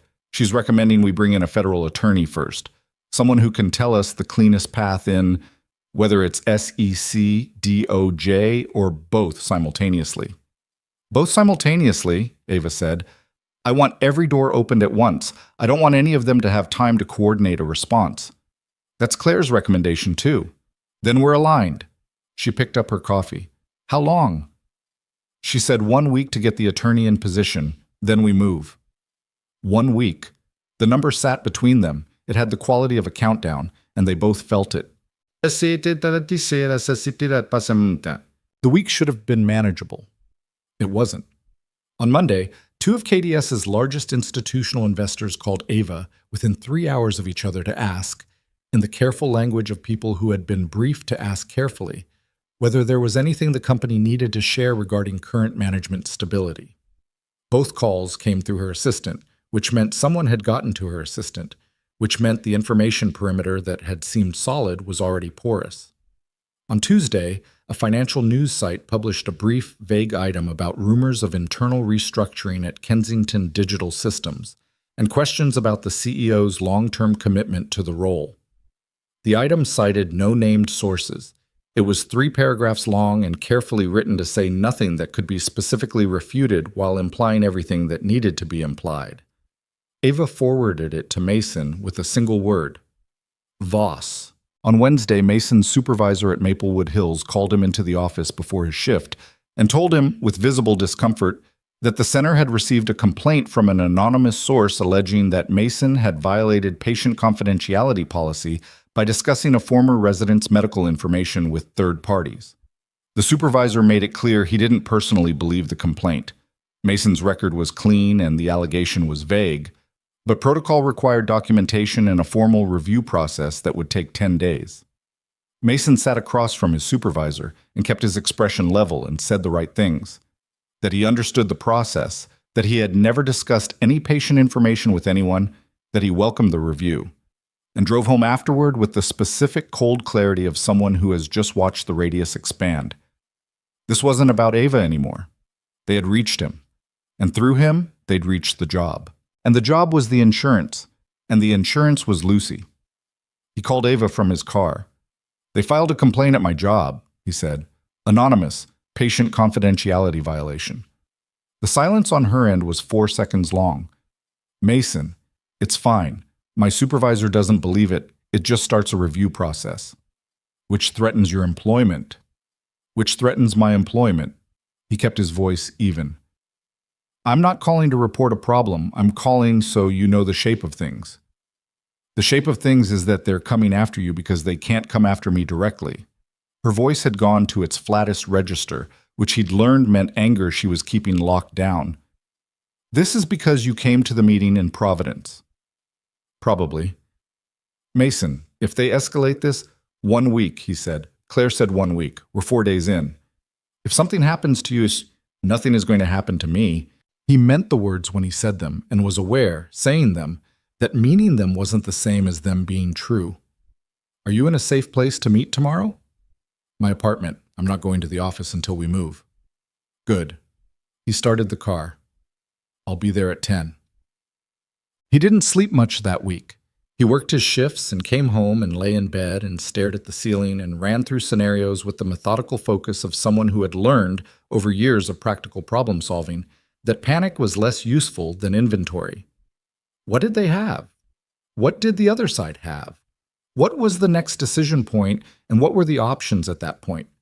He'd done this with broken infrastructure and blown budgets and a toddler alone in an apartment at 1 a.m, and he could do it now. He called his mother on Thursday, which was not something he did between birthdays, and she heard it in his voice immediately. Not the content, but the register. The specific tone he'd had as a kid when something was serious and he was trying not to show it. "What's happening?" she said. "Nothing I can't handle." "Mason, I mean it. I just wanted to hear your voice." A pause. "Is that allowed?" His mother was quiet for a moment. "Lucy okay?" "Lucy is fine. Lucy is perfect." And that part was true, which helped. Mom, do you think I make decent decisions?" His mother made the sound she made when a question was both simple and not simple at all. "I think you always try to do the right thing," she said. "I think sometimes the right thing costs more than it should." "Yeah." He looked at the ceiling. "Yeah, that tracks." "Is this about the woman?" she said. He hadn't mentioned Ava to his mother. He started to say he didn't know what she was talking about, and then decided he was too tired for that. "It's complicated." "Mason, everything with you is complicated because you pick up weight that other people put down." She paused. "That's not a criticism. It's just, when you decide someone is worth it, You go all the way in. You always have." He didn't say anything. "Just be careful," his mother said. "Not just for yourself, for Lucy." "I know, Mom. I love you. I love you too." He hung up and lay in the dark for a while, and then he got up and looked in on Lucy, who was asleep on her back with one arm thrown over her head, in the boneless sprawl of a child who has no complicated feelings about sleep, and he stood in the doorway and watched her breathe for a moment, and then he went back to bed. Friday morning arrived in the specific way that the last day before something critical arrives, simultaneously fast and stretched. The hours waited differently. Claire had confirmed the federal attorney was in place. The meeting was set for Saturday. Ava had the documentation secured and an attorney she trusted, not KDS counsel, an outside litigator she'd used once before for a personal matter, on standby. Mason was at his kitchen table with coffee at 8 when he heard the knock on the door. It was not a knock he recognized.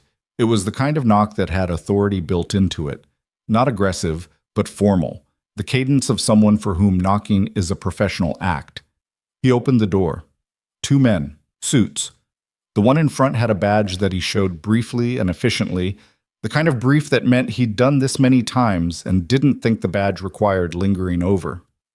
"Mason Reed?" the man said. "Yeah. I'm Agent Collis. This is Agent Park.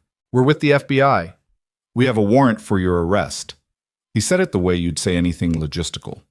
"The charge is corporate espionage. We need you to come with us." Mason stood in the doorway of his own house and felt the floor of the world tilt. Not collapse. Tilt. The specific lurch of something that has been stable proving it wasn't. "I'd like to see the warrant," he said. They showed him. The document was real.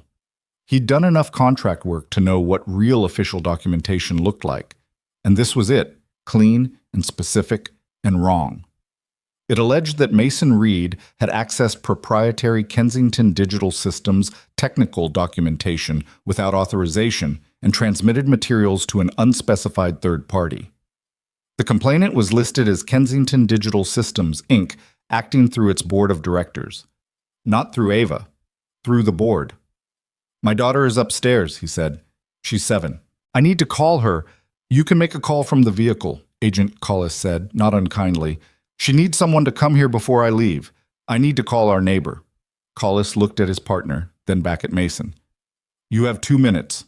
Mason called Mrs. Calloway, who answered on the second ring and said she'd be there in 5 minutes without asking any questions, which was one of the things he would remember about her later.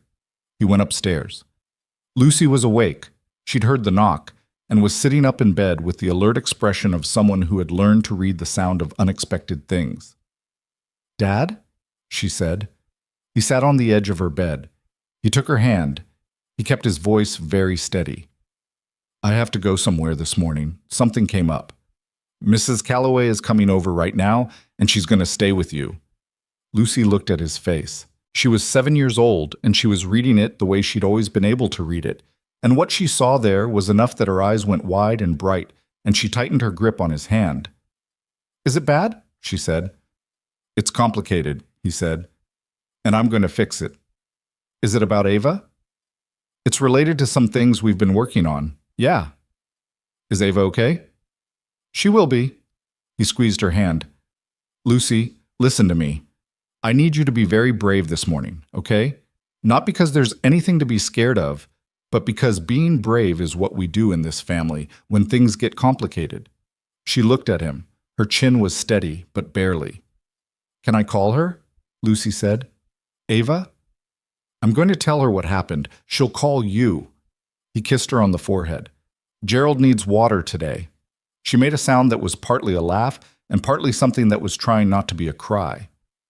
"I know," she said. He went downstairs. Mrs. Calloway was coming up the front walk. He met her at the door and told her what he could in 30 seconds. And she took his arm briefly and said, "Go, we're fine." And he believed her. He walked to the car between the 2 agents. It was a Friday morning. The neighborhood was doing its ordinary Friday morning. Sprinklers, a kid on a bike, someone's car radio. He got in the back of the government vehicle and took out his phone and called Ava. She answered before the first ring finished. Mason. They arrested me. Corporate espionage. The complaint is from the KDS board. He said it fast and without editorial. They came to my house. Lucy is with Mrs. Calloway. I'm in the vehicle now. The silence lasted exactly 2 seconds. I'm calling the attorney right now. Do not say anything to anyone until he's there. Not one word. You hear me? I hear you. Mason. The wait again. His name carrying what the words couldn't. I'm going to fix this. I know, he said. I mean it. I know you do. Agent Collis was watching him in the rear-view mirror. I have to go. Don't say anything, she said again. He put the phone in his pocket. Pause. The processing took most of the day. The attorney, a man named David Park, no relation to the agent, who arrived at the federal building in Providence at 11 with the composure of someone who had cleared his entire schedule the moment his phone had rung, spent 40 minutes with Mason in a consultation room before anything else happened. The complaint is manufactured, Mason told him. I know. Ava called me on the way here. I have a fairly complete picture. David Park had the long, careful face of someone who processed information by slowing down rather than speeding up. What they've done is file a complaint through the board, which bypasses Ava's authorization. Voss can do this because the board has standing to act on corporate matters. The specific allegation is that you accessed KDS technical documentation, which they're characterizing as proprietary trade secrets, through your relationship with the CEO and transmitted it to a third party. Claire Sato. They know about Claire. They knew about Providence. They sent an anonymous email with a photo of my car. Mason ran a hand through his hair. They've been watching us. David Park wrote something in his notebook. That's actually helpful. If they've been conducting surveillance on Ava outside of any legal process, that's a problem for them. He tapped the pen on the page. Here's where we are. The charge as filed is thin. The documentation of your alleged access is vague, and they don't have a lot of time before it starts looking flimsy. They're not trying to convict you, Mason. They're trying to stop the clock. If you're processing through the federal system, Ava is paralyzed. She can't move on the SEC filing without you, and the optics of the CEO's associate being arrested for corporate espionage give Voss exactly the narrative he's been building. The unstable CEO and the man she's working with. Exactly. David Park closed the notebook. We're going to file for a bail hearing this afternoon. Given the thinness of the charge and your clean record, we'll get you out today or tomorrow morning at the latest. In the meantime, Ava is not stopping. He looked at Mason steadily. She asked me to tell you specifically, she is not stopping. Mason nodded. She also told me to tell you the whistling thing is going to work out, David Park said, with the expression of a man reading a message he doesn't fully understand. Something in Mason's chest moved. Tell her I said good. He was processed, photographed, and put in a holding room for 4 hours. The holding room had a table and 2 chairs and a window with wire mesh and the smell of institutional coffee and old waiting. He sat and thought about structure, the way engineers thought about structure when they were trying to understand where a system was under stress. Where were the load-bearing points? Where were the joints that could fail? What was the whole design trying to do? Voss had made his move fast, which meant Claire's timeline was a threat he'd felt. The arrest was a pressure tactic, not a legal strategy. David Park was right about that. But pressure tactics worked when the person being pressured was alone, or scared, or had something to lose that they couldn't protect. He thought about Lucy at home with Mrs. Calloway, probably explaining to Gerald in detail why the situation was temporary. He thought about Ava making phone calls, running the problem the way she ran every problem. Systematically, without flinching, the way someone ran a $6 billion company while managing panic attacks in private. He thought about Daniel Marsh and his compressed left-leaning handwriting. The door opened at 3:15. David Park came in with a bail authorization and the expression of a man who had won an argument he'd expected to win. Bail's approved. Standard conditions. You're not going anywhere. You're available for proceedings. He set papers on the table. You're out, and Ava has something to tell you. Mason signed where he needed to sign. Passé. He came out of the federal building into the late afternoon, and Ava was standing on the steps. He'd expected her to be at her apartment, or in David Park's office, or anywhere that wasn't the front steps of a federal building where anyone with a camera phone could place her at the scene of her associate's arrest. She was on the steps. She looked, when she saw him, like someone who had been holding something together by force of will for 6 hours and had just been told they could put it down. She didn't hug him. That was not who either of them were in that moment, or not yet, or not there. But she walked toward him and stopped close enough that he could see exactly what the last 6 hours had cost her, which was considerable. "You didn't have to be here," he said. "I know. It's not a good look for the narrative Voss is building. I don't care about the narrative today." She looked at him steadily. "I care about you coming out of that building." He looked at her.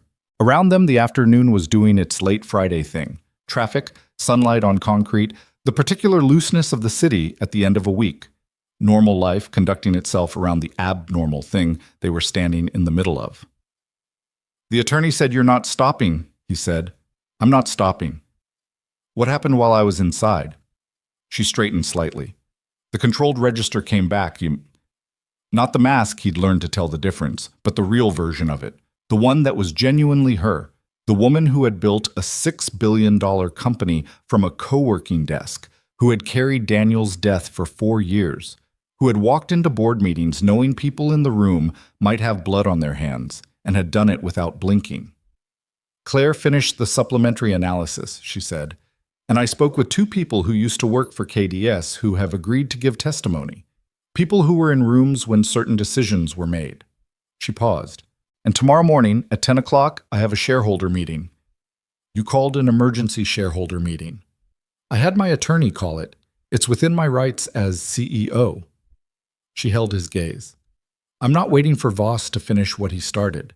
I'm not filing quietly with the SEC and watching it move through channels while he campaigns to remove me." Her voice was level and hard and sure. "I'm going to walk into that room tomorrow morning with 61 pages of forensic analysis and witness testimony and 4 years of silence I'm done keeping, and I am going to end this in public, where he can't bury it." Mason looked at her for a long moment. "That's a high-risk move," he said. "Everything is a risk. This one is mine." He thought about what she'd said the first time she told him that, and about the difference between then and now. The accumulation of Sundays and kitchen tables and Gerald's watering schedule and Lucy's texts and the mountain mug and all the ordinary weight of months that had settled between them without either of them naming what they were building.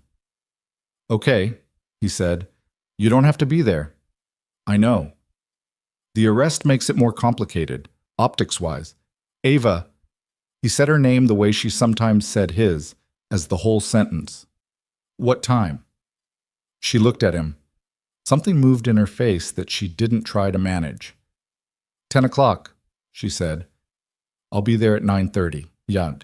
He called Lucy on his drive home. She answered immediately, which meant she'd been waiting. "Dad." "Hey, Luce. I'm out. I'm coming home." The sound she made on the other end was small and quick and tried very hard to be composed and wasn't quite. "I watered Gerald," she said after a second. "Good. Mrs. Calloway made mac and cheese. The good kind?" "From scratch. She grates the cheese herself." A pause. "Dad, are you actually okay?" "I'm actually okay," he said. And it was true, or at least the version of true that mattered right now. He was out, and the car was moving, and tomorrow at 10 o'clock something was going to happen that had been coming for 4 years, and that Daniel Marsh had started and couldn't finish. And Ava was going to finish it in a room full of people who had spent years underestimating her, which was the last mistake they were going to make. "Ava's okay too?" Lucy said. "Yeah, she's got work tomorrow." "The important kind?" He thought about 61 pages of analysis and 2 witnesses and a woman who had been awake for 48 hours and was still standing on the front steps of a federal building because she cared about whether he came out. "The most important kind," he said. He pulled into his street. He could see the light on in the kitchen from half a block away. Mrs. Calloway's light, warm and ordinary, the light of someone keeping the house until he got back. He parked and got out, and walked to the door, and before he could knock, it opened, because Lucy had been watching for his headlights, and she stood in the doorway in her rabbit pajamas with her hair a disaster and her arms already reaching, and he went down on one knee in the doorway and held her, and she held him back with the complete, uncomplicated force of someone who has been waiting all day to do exactly this and doesn't see any reason to do it halfway. "I missed you," she said into his shoulder. "I know," he said. "I know." He held on for a moment longer than he needed to and then stood up, and Mrs. Calloway was in the hallway behind Lucy with her hands folded and her expression saying everything it needed to say without words, and Mason nodded at her, and she nodded back. He looked at his daughter. "Show me Gerald," he said. She took his hand and pulled him toward the kitchen, already talking. He didn't sleep much the night before the shareholder meeting. He lay in bed and listened to the house and thought about a lot of things. About the morning at the gas station when Voss had smiled at him with that engineered warmth and told him Ava wasn't thinking clearly. About the federal building's holding room and the wire mesh window. About Lucy's arms in the doorway. About Daniel Marsh, who had been 41 years old and done everything right and not made it to the Monday morning where he'd planned to use what he'd built. He got up at 5:30 and made coffee and sat at the kitchen table in the dark with Gerald on the windowsill doing the thing plants did at night, just existing, quietly, not asking anything of the moment. He thought about what his mother had said. You always try to do the right thing. Sometimes the right thing costs more than it should. He thought she was right about both parts. He thought about the specific shape of what this had cost. The complaint at work, the arrest, the 2 weeks of tightness and surveillance, and the feeling of a perimeter narrowing. He thought about what it might still cost, depending on how the morning went. And he sat with all of that at 5:30 in the morning and found, somewhat to his own surprise, that he didn't regret the direction he'd walked in. There was a thing Mason had understood for a while, though he'd never put it into words anyone else could hear, that the way you found out who you actually were wasn't in the ordinary days, the ones that ran on routine and asked nothing particular of you. It was in the days that required a decision, not the dramatic ones necessarily. Sometimes the most revealing decision was the small one. Do you stop when someone looks like they need stopping for? Or do you keep walking? Do you sit down for 10 minutes even though your feet hurt? Do you pick up the stone that isn't your stone to pick up because it's loose and it might catch someone's foot? He'd made the same decision every time, which told him something about himself that he was, at 5:30 in the morning with bad coffee and a borrowed kitchen window and everything still unresolved, quietly okay with. The shareholder meeting was held in the KDS headquarters conference center, 14th floor, which Ava had selected with deliberate intent. Not a neutral hotel room, not an outside venue, but the building she'd built, the space that was most completely hers, on ground that belonged to her before it belonged to any of the people who were trying to take it. Mason arrived at 9:25. Ava had texted him a floor access code the night before, which got him past the lobby security desk without the kind of interaction that might generate a record. He took the elevator to the 14th floor and found her in the small anteroom adjacent to the main conference space, with David Park and Claire Sato and a woman he didn't know who turned out to be a federal attorney named Patricia Wen, who had driven up from New York that morning and had the efficient, contained energy of someone who had agreed to be here because she'd looked at 61 pages of analysis and decided it was the most important place she could be. Ava was standing at the window when he came in. She turned and looked at him, and for a moment neither of them said anything. She was dressed in a dark charcoal suit that he'd never seen, more formal than her usual boardroom presentation, which he understood was intentional. This was not a CEO managing routine business. This was a CEO walking into war in her own house. "How are you?" she said. "I'm here." "That's what I asked." "I know." He looked at her. "I'm good. How are you?" "I've been better. I've also been a lot worse." She turned back to the window briefly, then back to him. "I talked to Lucy this morning." "She called you?" 6:45. "She wanted me to know Gerald was doing well, and also that she was going to try to whistle for me when I came over next week." A pause. "She said to tell you that being brave is what your family does." Mason looked at his hands for a moment. "She's a remarkable kid," Ava said. "She has no idea," he said. "She's just being herself." "That's what makes it remarkable." Patricia Wen appeared at the anteroom door. Ms. Kensington, they're starting to arrive. Ava nodded. She adjusted her jacket, not nervously, but the way a person settles into something before lifting it. She looked at Mason once more. Whatever happens in that room, she said, I need you to know that the last 7 months, what you did, how you showed up, I don't have the right words for it, and I'm not going to try right now. But I know what it is. He held her gaze. Go end this, he said. She walked through the door. Mason watched through the glass partition at the side of the conference room, which was standard observation infrastructure built for exactly this kind of situation. Board observers, legal counsel, overflow attendees. He stood next to Claire Sato, who had her arms crossed, and the look of someone who had done the work and was now watching the work become real. The room filled in 20 minutes. 46 shareholders, plus board members, plus legal teams, plus 3 people Mason didn't recognize who turned out later to be SEC observers. Patricia Wen had made a call the previous afternoon, not to file, but to advise that something was happening that the commission would want to have a record of. The observers were there with consent, logged formally, which meant whatever happened in the next 2 hours was already inside a system that couldn't be quietly edited afterward. Harlan Voss arrived 4 minutes before 10. He took his seat at the far end of the board section with the ease of someone who had decided the morning was already his, and Mason watched him scan the room and find Ava at the head of the table and something in his expression, some small recalibration, when he saw Patricia Wen seated to her left and the SEC observers along the back wall. The recalibration lasted about 2 seconds. Then the practiced warmth came back.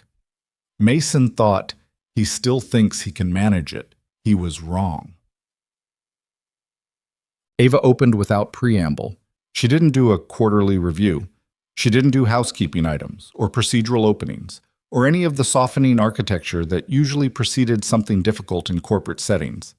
She stood at the head of the table and said, clearly, into the quiet room, that she had called this meeting to present evidence of systematic financial fraud conducted through KDS subsidiary accounts over a period of 5 years, and that the evidence implicated specific members of the board of directors and former members of the executive team. The room changed temperature immediately. Not chaos. These were people trained to keep their faces and bodies still in high-stakes situations. But a collective shift, a tightening, the sound of oxygen being briefly consumed. Voss said, Ms. Kensington, I'm not sure this is the appropriate forum for— It is, Ava said. Sit down, Harlan. He sat. He hadn't meant to, Mason suspected. It had happened the way things happen when someone's authority is suddenly and completely recontextualized. Claire had prepared a presentation that ran through the documentation in 40 minutes. She stood at the head of the room beside Ava and walked through it. The subsidiary structure, the Cerberus capital connection, the transaction patterns, the timeline, the alignment with the internal audit schedule that Thomas Greer had designed and maintained. She was precise and without drama and absolutely devastating, the way the truth is when it's been properly prepared. At the 20-minute mark, Voss made another attempt.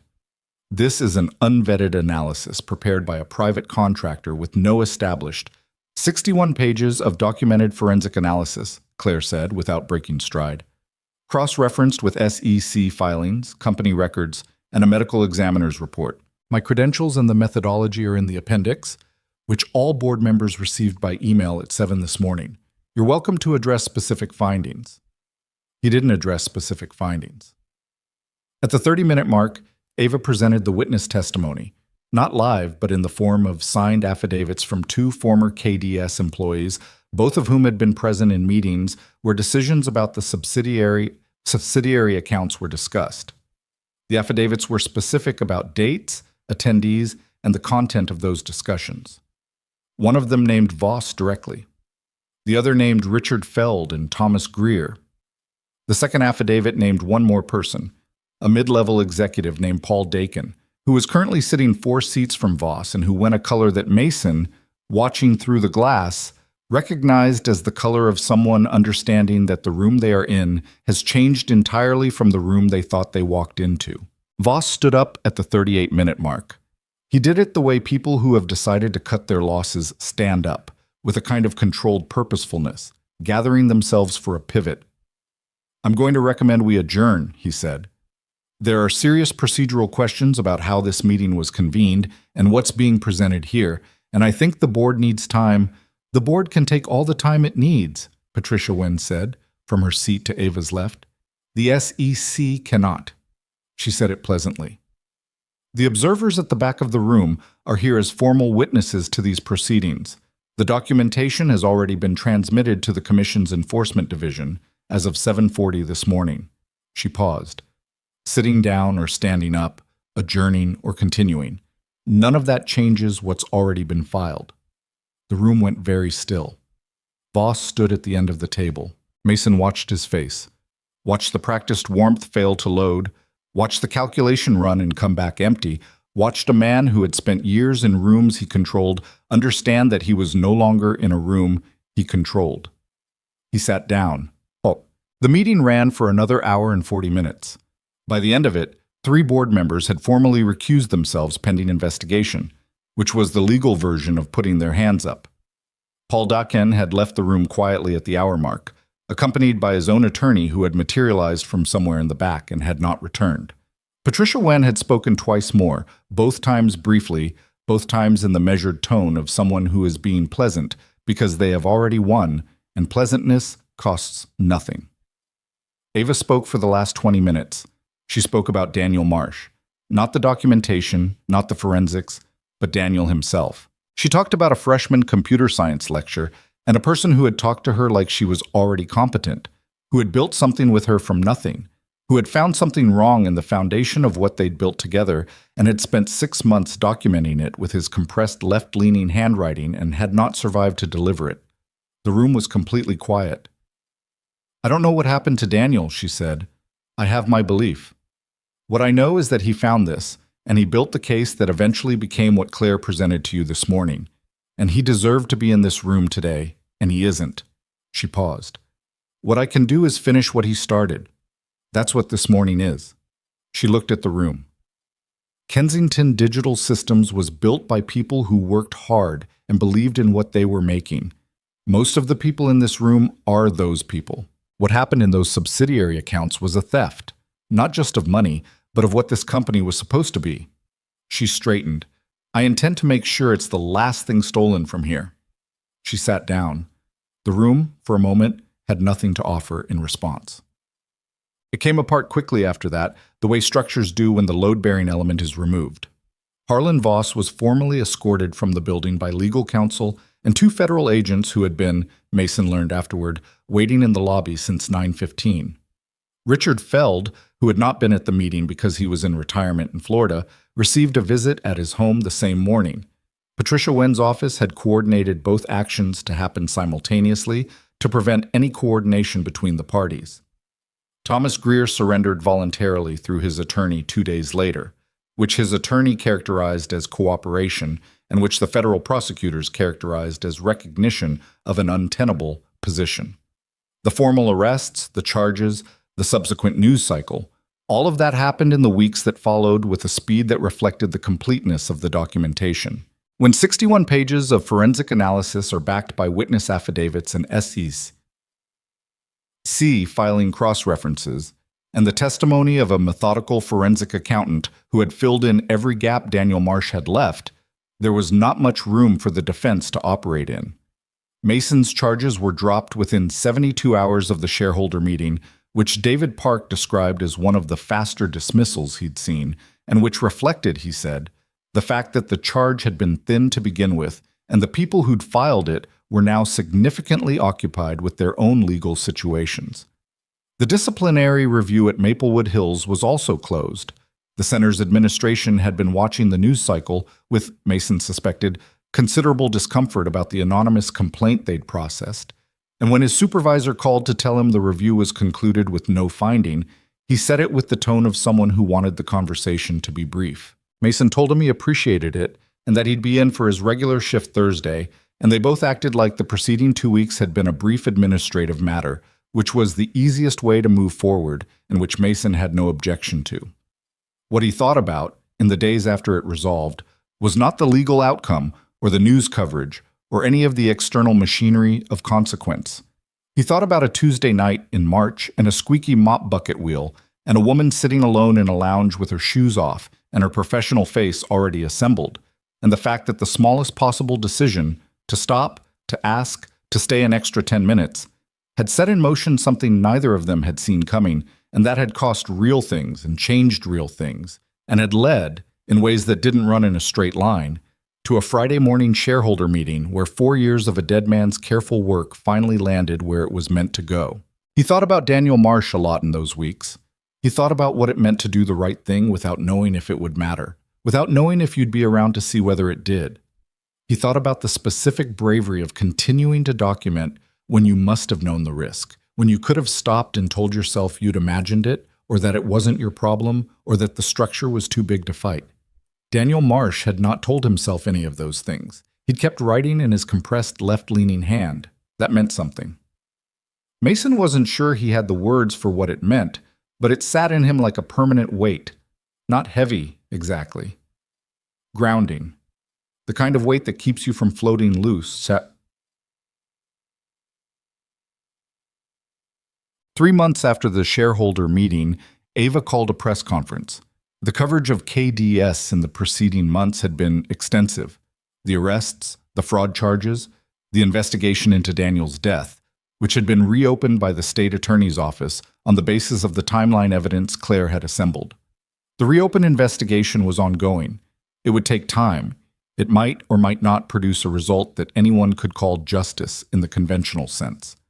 Mason had made his peace with that uncertainty, which was not the same as being comfortable with it, but was the closest available option. The press conference was not about any of that. Ava stood at a podium in the KDS headquarters lobby, which had been cleared of its usual afternoon foot traffic, and announced that she was stepping back from day-to-day management of the company. She named a new CEO, an internal appointment, a woman named Sarah Cho, who had been with KDS for 9 years and who had been in the shareholder meeting room and had gone home that evening and called Ava and said simply, "Tell me what you need." Ava had told her she needed someone who could run the company while she built something else, and Sarah had said yes without asking what the something else was, which was one of several reasons she was the right person for the job. The something else was a foundation. Ava announced it at the press conference with the same directness she'd brought to the shareholder meeting. No softening, no corporate language, no mission statement jargon. The Marsh Foundation, named for Daniel, would support single parents navigating financial hardship following family abandonment, with specific programs for housing assistance, career re-entry, and childcare access. The initial funding was $120 million, which was the amount the court had ordered clawed back from the fraudulent transactions, in full, redirected to the foundation by a provision Ava had worked into the settlement with her own attorneys. She had taken the money that had been stolen from the company Daniel built and turned it into the thing he would have built if he'd had the chance. The reporters at the press conference wrote about the legal drama and the corporate governance implications and the unprecedented nature of a CEO converting fraud damages into a charitable foundation. One of them asked Ava, at the end, whether this was a form of closure for her. She thought about it for a moment, a real pause, not a media-managed one. "No," she said. "Closure implies you get to be done with something. I don't think I'm done with any of this. I think I'm differently positioned inside it." She looked at the reporter steadily. Daniel deserved to see this resolved. He didn't get to. I did. I'd rather do something with that than put a name on it and file it away. She stepped back from the podium, and the press conference ended, and the cameras and reporters moved through the lobby and out, and Ava came to find Mason, who had been standing near the back with Lucy, who had been excused from school for the afternoon on what Mason had described to her teacher as a family event, which it was. Lucy, when Ava reached her, held up her phone and played a sound. A whistle. Thin and slightly wobbly and unmistakably a whistle. Ava looked at her. "I did it," Lucy said. "I heard," Ava said. "This morning, like 6:45, Dad was in the shower. I've been waiting all day to show you." "Why me first?" Ava said. Lucy considered this with the seriousness she brought to important questions. "Because you were there when I was still just doing the air," she said. It felt right. Something crossed Ava's face that had no name for itself. She crouched down to Lucy's level, which she'd started doing months ago without making a thing of it, because Lucy was 7 and small, and talking to her at adult height required a kind of effort that Ava had apparently decided was unnecessary. It sounds great, Ava said.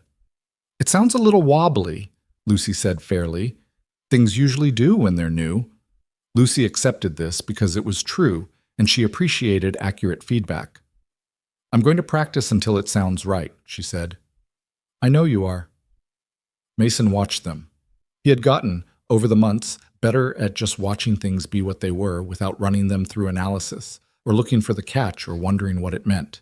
He was not entirely cured of that tendency.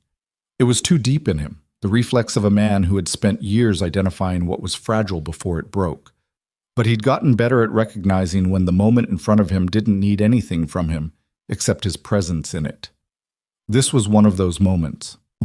Mason became the Marsh Foundation's director in November, which was a title that initially felt wrong in the way that new things feel wrong before you've worn them in, and that had stopped feeling wrong by December.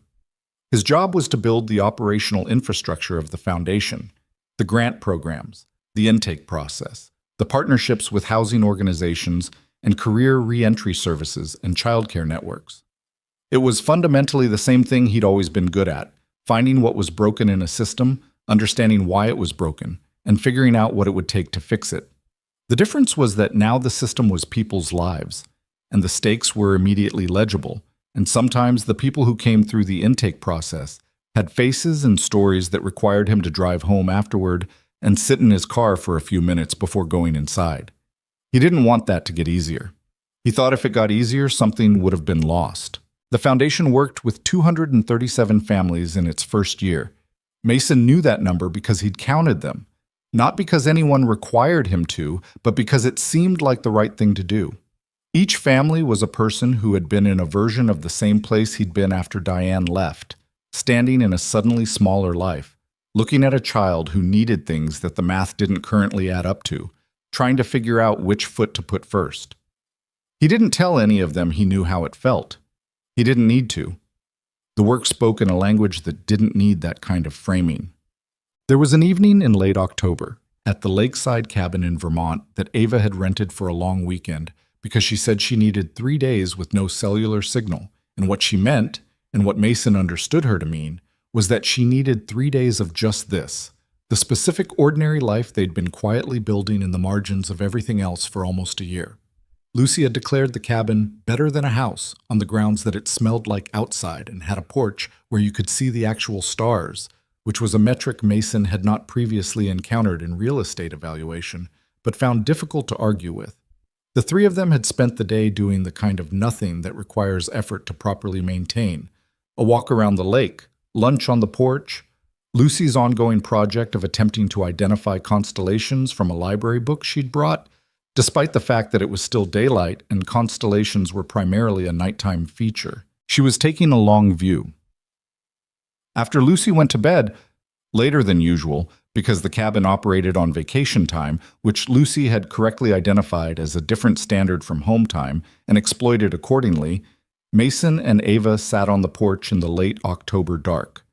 The lake was visible in the moonlight, flat and dark and wide. The stars Lucy had been researching were out in full, which Mason noted and thought she would appreciate in the morning. "Can I ask you something?" Ava said. "You don't usually ask permission." "This is different." She was looking at the lake. "I want to know what you actually thought, that first night at the center, when you saw me in the lounge."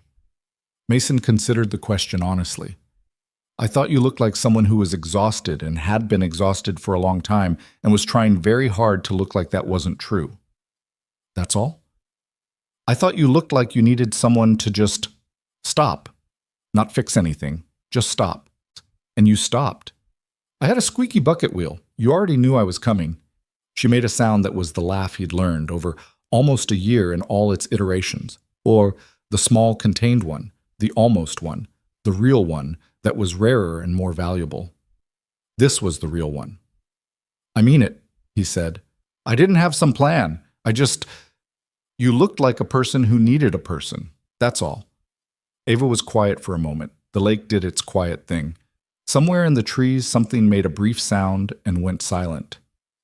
"I've been thinking about what I want to say to you," she said, "for about 3 months. And I keep writing it in my head, and it keeps coming out like a presentation, with structure and supporting points. And I keep throwing it away because you are specifically the last person I should be giving a presentation to." "You can give me a presentation." "I don't want to." She turned to look at him. "I want to just say it." He looked back at her. The moonlight on the lake was behind her, and her face was in the kind of partial dark that made it easier to see things clearly, somehow. "Then say it," he said. "I think I've been scared for a long time," she said. "Not the panic attacks. Before that, underneath that. I built the company and I got good at the control, and the control was about fear. Fear that if I wasn't always managing every variable, everything would collapse." She paused. "And then I met a man with a squeaky mop bucket who didn't want anything from me, and whose daughter texts me about plants, and who walked into a federal building arrest like he was going to the DMV, and the thing that scared me most about all of it was how much I didn't want to lose it." Mason didn't say anything. "I'm not good at this," she said. "I don't have a template for it.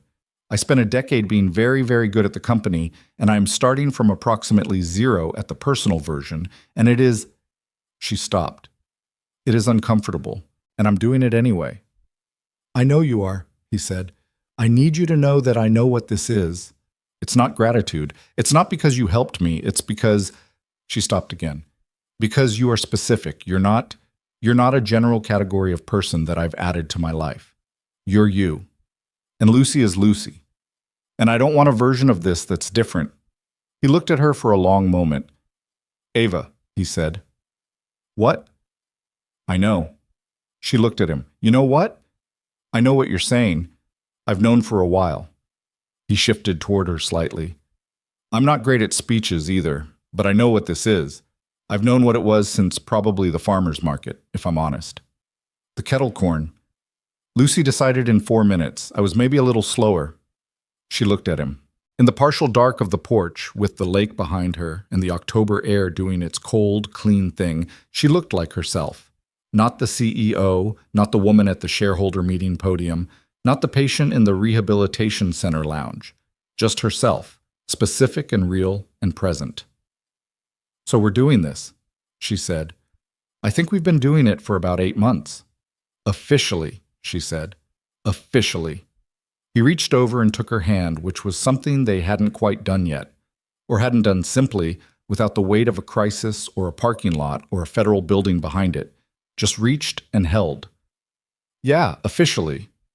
She looked at their hands for a moment, then she looked at the lake.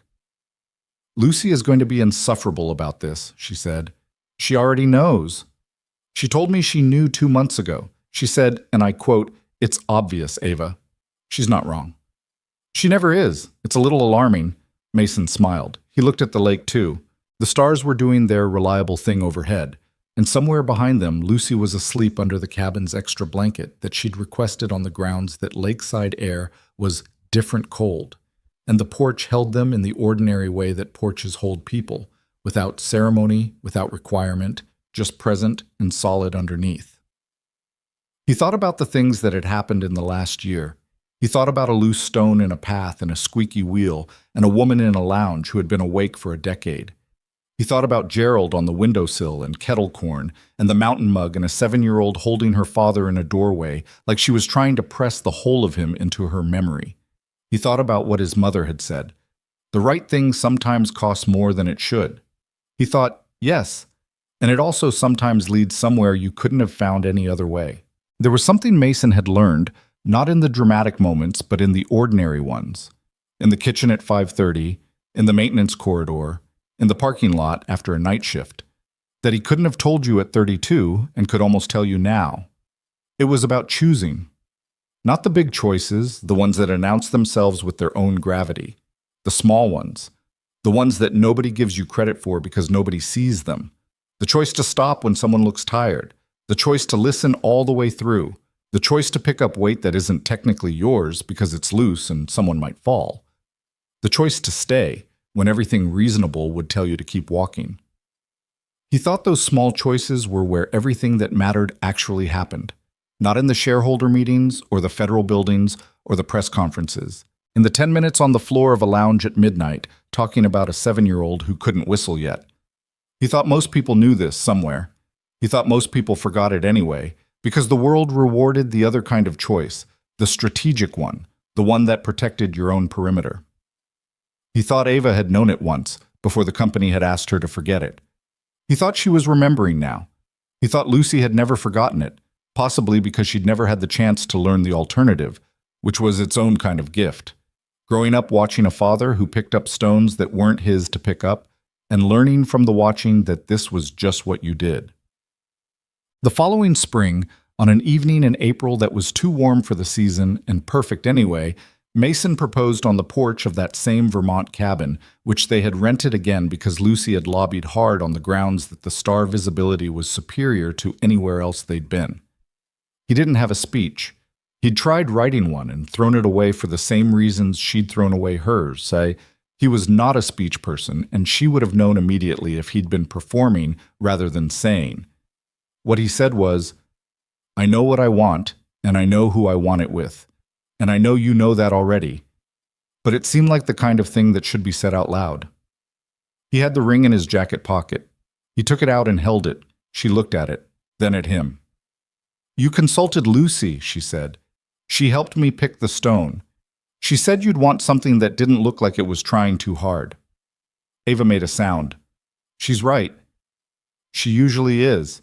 It's a little alarming, she said, for the second time in the history of that sentence, in this same place, with the same lake behind them and the stars doing their patient overhead thing. Is that a yes? He said. It's a yes, she said. It's been a yes for a while. Ask Lucy. She'll tell you. He put the ring on her finger. It fit, because Lucy had borrowed one of Ava's rings from the bathroom counter 3 weeks ago and presented it to the jeweler with the gravity of someone completing a professional commission, which Mason had witnessed and not been able to explain without giving everything away. They sat on the porch for a long time after that. The lake was the same lake. The stars were the same stars. Lucy slept inside, unknowingly the architect of at least a portion of what had been built here. The small, specific, improbable family that had assembled itself around a farmer's market and a succulent named Gerald, and the willingness of an ordinary man to stop pushing his bucket long enough to ask a tired woman if she was okay. Nothing about it had been smooth. Nothing had been a straight line. There had been federal buildings and anonymous threats, and a man in a gas station with a practiced smile and 61 pages of forensic documentation of someone else's cruelty. There had been nights Mason had lain awake running the inventory of everything that could still go wrong. There had been moments Ava had folded her arms around herself in the way she did when the anxiety got through the perimeter, and he had learned that the right response wasn't to fix it, but to stay close, which was harder than fixing and more useful. It had cost things. It had cost them both real things, and it had been worth it in the way that the right things are worth it.